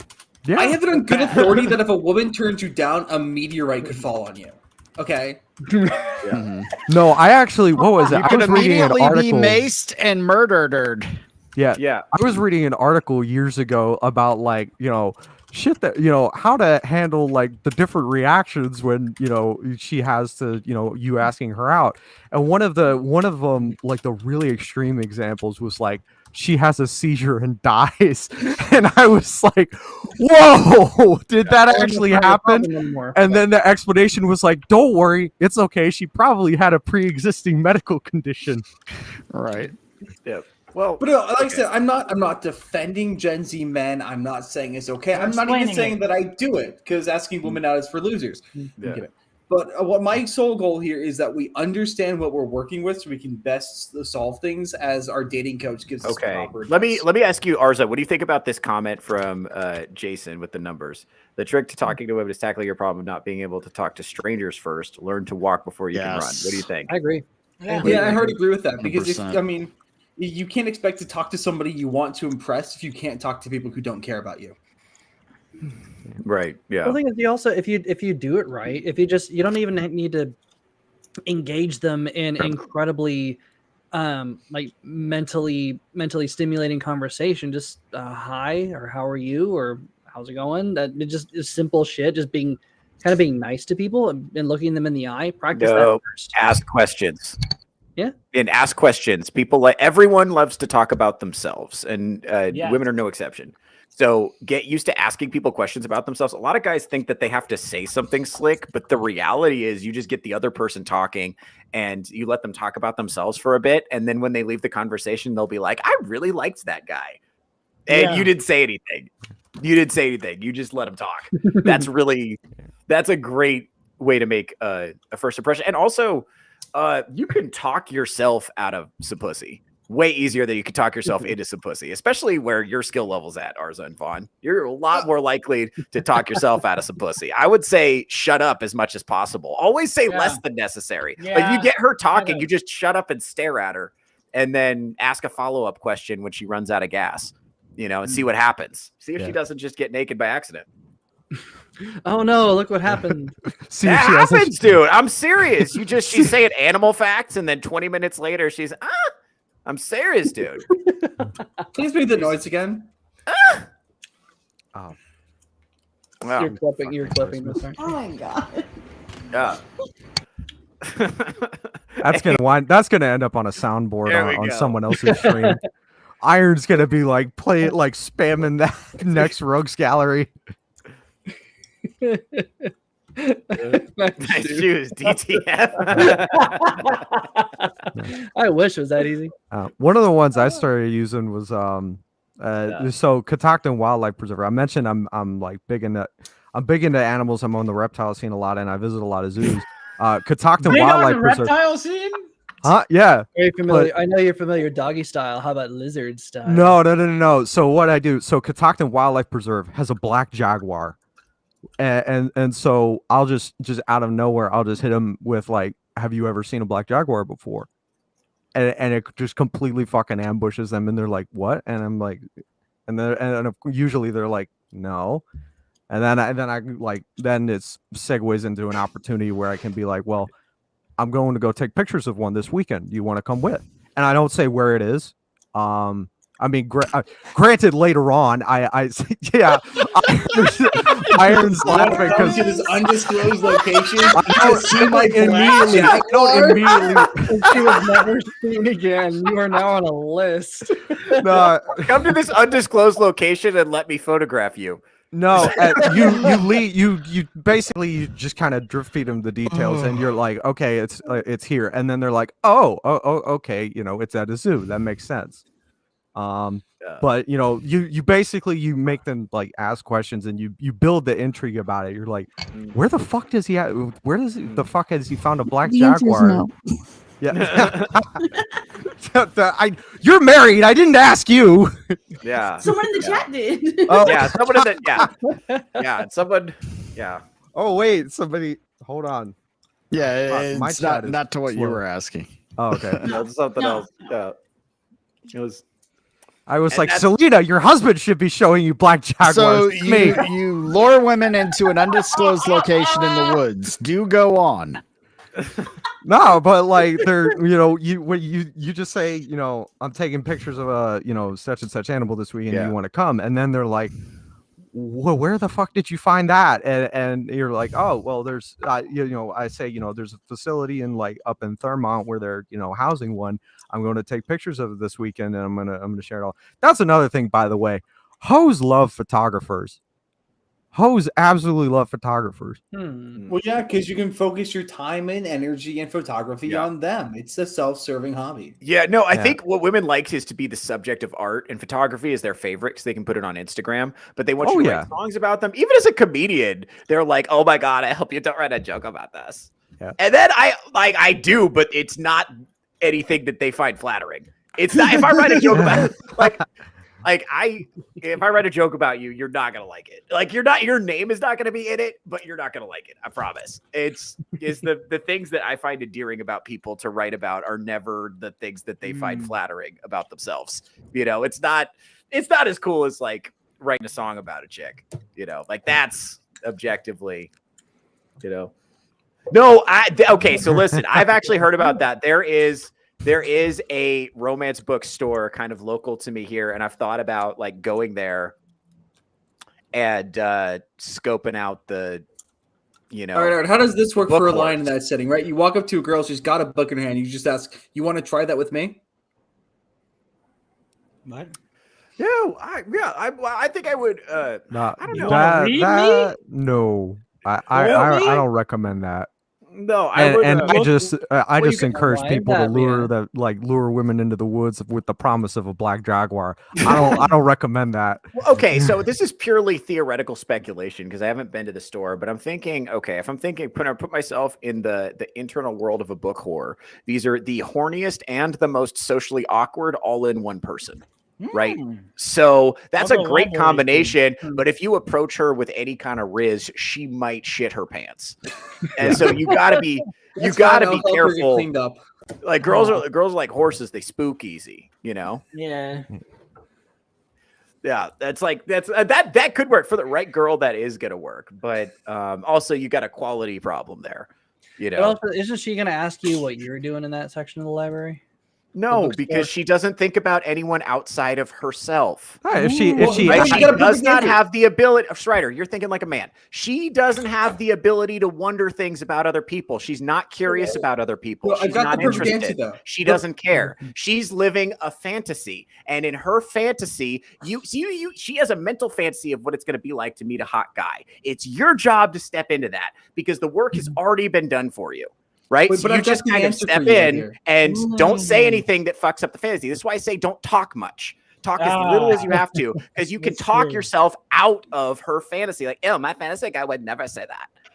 And see, what you do though, what you do is my whole thing is if a relationship's gonna happen, I'm gonna talk. Fucking fuck home. I know, but you don't. She wants to see the real you, but she doesn't want to see it all right away. Well, then she can. Your whole.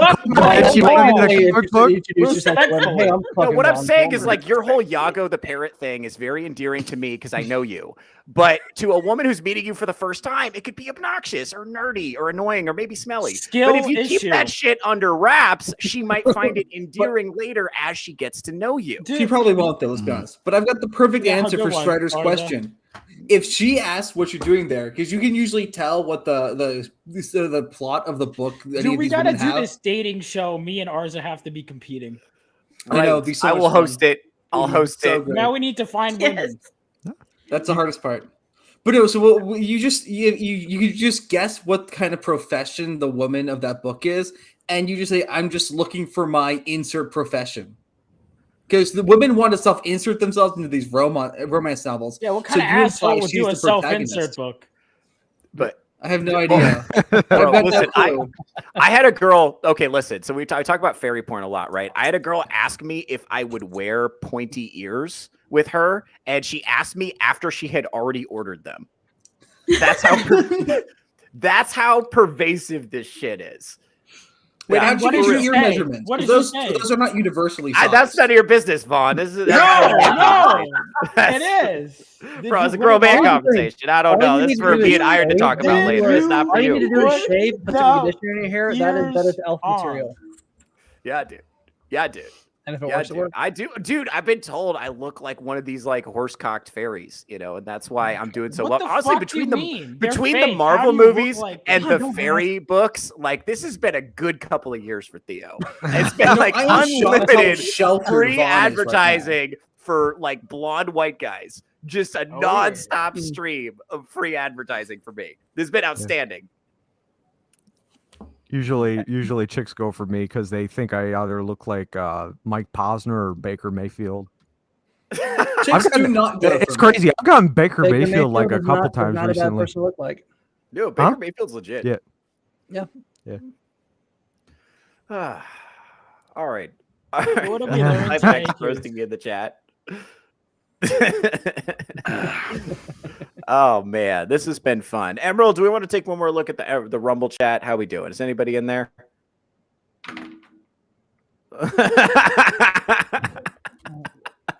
What?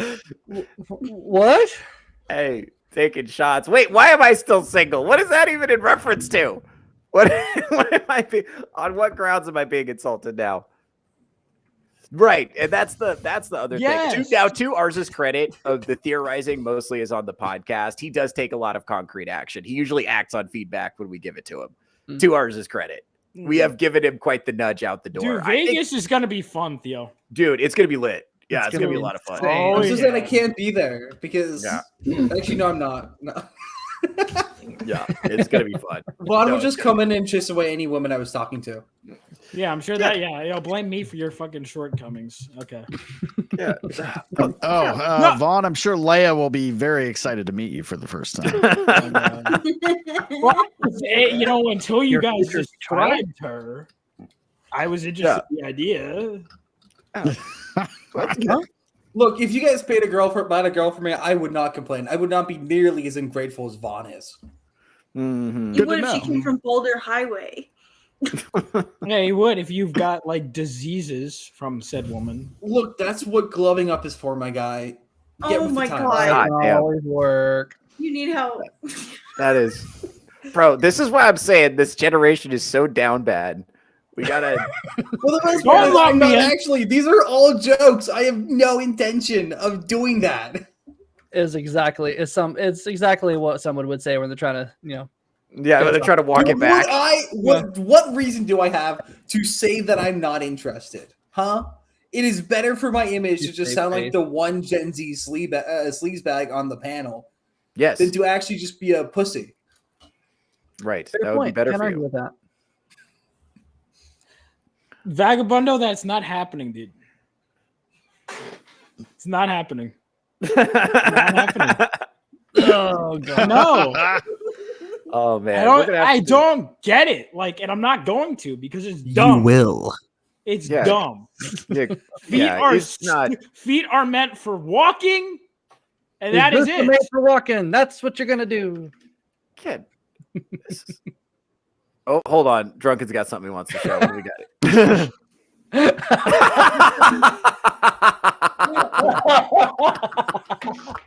Why does he look like that one comedian who almost has Down syndrome? Oh shit! Shout out to Shane Gillis, friend of the channel. Oh man, he does look like he has Downs. That's hilarious. Well, Shane Gillis is like half Downs. Because everyone else in his family has it. He also has a huge Emerald. I am DMing. No, I sent it to Theo. Fuck, wrong person. Emerald, I'm going to DM you pictures. You should show them. Watch out, the gay guy's DMing you. Pics. Oh yeah, definitely show my dick pics on stream. Not for free. Yeah. That's what I'm saying. You got charged for that, dude. Who is that? Whose face is that that's on iron? This is a great screenshot of what happened during the show. Oh, you mean you took a screenshot of me walking to the bathroom, and she's like, "Hold on, I'm going to turn off the camera because every time I walk past, that derails the conversation." I tell her in advance, "Hey, I'm going to the bathroom. Turn off the camera." It's because I don't want to throw somebody's fucking flow off, and you. I know. I look weird as fuck. Thanks for taking the screenshot, buddy. You should keep the camera on. That way you can grab us beers from the fridge on your way back. All right. Why is my camera still on? Vagabond really wanted everyone to know this, but I see a nice Asian or white girl with nice, delicate feet, wears an anklet, enhances the experience. God, why you got to say it like that? No, there's no more. No, at the same time, he's not wrong. No, that's wrong. Fuck all of you. And fuck you. No, I saw my wife wear an anklet once, and then I was like, well, now I know what I'm buying you every Christmas. Yeah. Oh, there we go. I also want to just address that comment in the Rumble chat that Arza needs a speed dating course. I agree that he should learn as much about dating as quickly as he possibly can. Feet fighter, guys. But also speed dating for men in the current era is a complete fucking waste of time. So I don't advise that. How does that differ from any I was other actually dating? going to go to an event sometime. Don't. No, Well, no? you're 6'3". You might do okay. You're 6'3". Just don't be a faggot, and you'll probably be fine. I mean, ours is cooked. Ours is not going to do well. Against my will, signed me up for a speed dating event, and they had to drop me because I was the youngest person there. Yeah, they Did just. you guys know Arza is young? He's young. Did you know he's young? He's Gen Z. Did you know he's Gen Z? He's been mentioned fucking 10 more times. Someone sounds jealous that he's about to age out of being attractive. Poor guy. Poor guy. Vaughn's about to expire, and he's just mad that Arza still got it. No, Vaughn and I are the same age. Wait. Hold on for a second. Arza's Gen Z. Yes. Wow. Look, it's my only selling point. But I've got two selling points. That I'm Gen Z and that I'm not going to finish the other one because I'll say something really derogatory about myself. And they wonder why you struggle with women. I don't know. You could have just said that. Yeah. Anyway, well, this has been fun, fellas. What do you say? What do you say we wrap this thing up? Huh? We've been cooking for 2.5 hours. It's been good. Let's start at the top. Let's do our outro, shall we? BS Warren, you're an author. You do things at places. Where could people find you if they were interested? Yeah, so head over to bswarren.card.co. You can find all my stuff there, socials, everything. I stream occasionally. I'll probably fire up a stream right after this because I totally forgot that my special guest that I was supposed to stream with her earlier. I completely fucked up and forgot to ask what time zone she was in. I know. So, yeah, is she like messaging you? Yeah, like, she was messaging me, and I was like, she's like, "What the fuck is his problem?" Jesus. Right? No, it's okay. We cleared it up. You guys will figure it out. Okay, yeah, but yeah, have it over to bs1.card.co. You can snag a copy of my fantasy novel that's out right now, Young Monarchs: Last Worthy of Kingdoms. It's an epic adult high fantasy novel about 8 royal heirs who band together to save their war from all-out war following an insane week-long bender. Super high octane. It's got tons of royal intrigue, lots of large-scale clashes between good and evil out on the opening battlefield. Absolutely awe-inspiring. You're guaranteed to fall in love with it. And in 2026, I got book 1 of the fantasy series, Fist of Terrorheim, coming out. Book 1, The Star Metal Sword. That's going to be about a young barbarian hunter named Lucas who's going to be called upon to save his frozen, cruel homeland from demonic invasion led by a vengeful immortal who has returned to Terrorheim to complete the conquest he was denied so long ago. That's going to be super brutal, uber violent, guaranteed to just absolutely rock you. And over time, I'll have more merch coming out as soon as I get more inventory after next week. Because next week, in 1 week, on the 5th, I will be in Virginia Beach for Virginia Beach Anime Fest. So come hang with me there. Pick up a copy of Young Monarchs there. And I'll also have all the stickers featuring your favorite characters available there. So see, just want to draw attention to this. This is why Diane is a friend of the channel. No, Theo, no, bad boy, no, get the spray bottle. What's up? How we doing? Okay, sorry. Arza, you don't have a girlfriend, so you have a lot of time to make content. Where can we find that content? You can find it over at Arza Chats. Thanks a lot, jackass.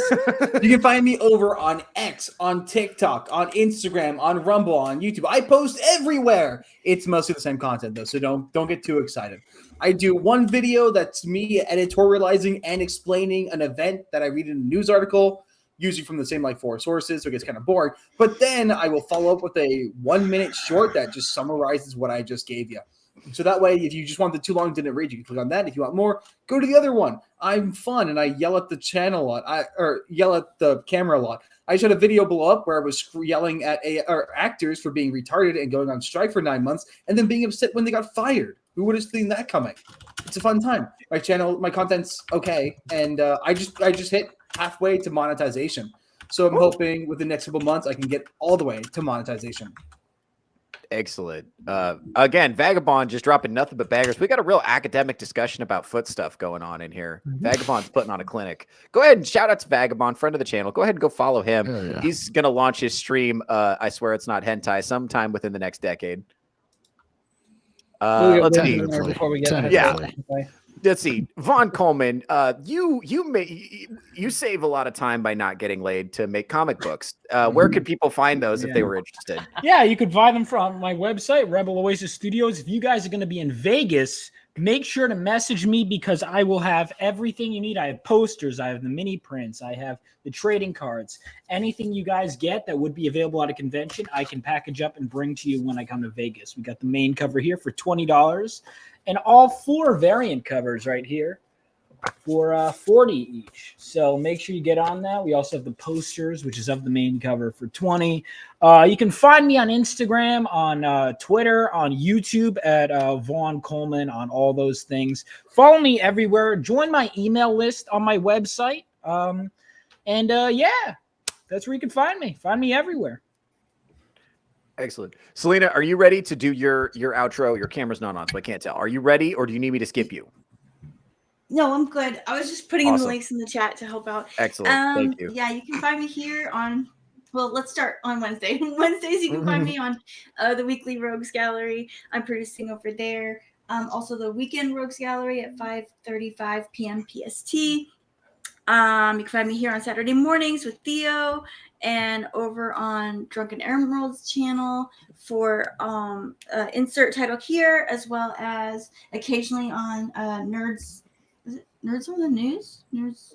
Sorry, I don't want to get the name wrong. What is it? Nerds covering the news. Nerds covering the news. Thank you very much. Yeah, that's about it. You can follow me on X for any updates, and you'll see me later on Iron's channel. We're doing a 24-hour stream, gaming stream. Well, he is. I'll just be there. All right. See you guys. Excellent. Strider, you were recently divorced. I feel like. What do people want to talk to you about? Well, you can find me on if you want to bring it up, super chat it on the week on any of the weekly or weekend or weekly Rose Galleries, and maybe I'll mention it. But I'm going to be doing my first ever live stream next Thursday. This upcoming Thursday. So just going to be talking about some stuff I've had on my mind and reading some passages and books, and hopefully don't get copyright struck because I'm going to read a book and it's going to be fun. So you definitely check me out there. By the way, shout out to the 4% real quick. Strider is 6'3".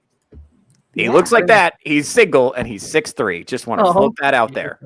Just want everybody in the audience to know that. All right. Come see me in Vegas. I'll be there too. Now, Iron, you are not 6'3". That's correct. Where can people find your Not content? at all. Not at all. Not even close. But I am married and I'm pretty fucking happy and doing pretty damn good for myself.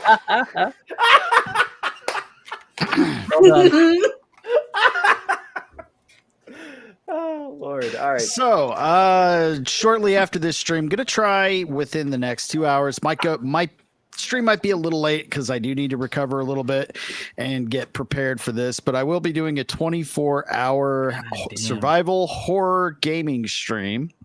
Gonna start off playing The Killing Antidote, and I just purchased a few more games, kind of see where the night and day takes us.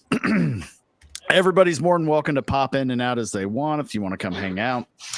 After that, let's see. I will got the weekly Rogues Gallery on Wednesday, weekend Rogues Gallery on Friday, 5:30 p.m. PST for both shows. I occasionally stop in on some other shows like insert title here.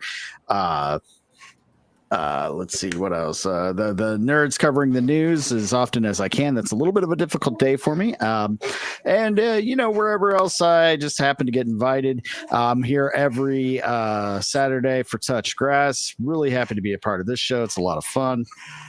And just go follow me over on X, and you'll stay up to date with the updates of the channel and everything else. So that's about it. Yeah.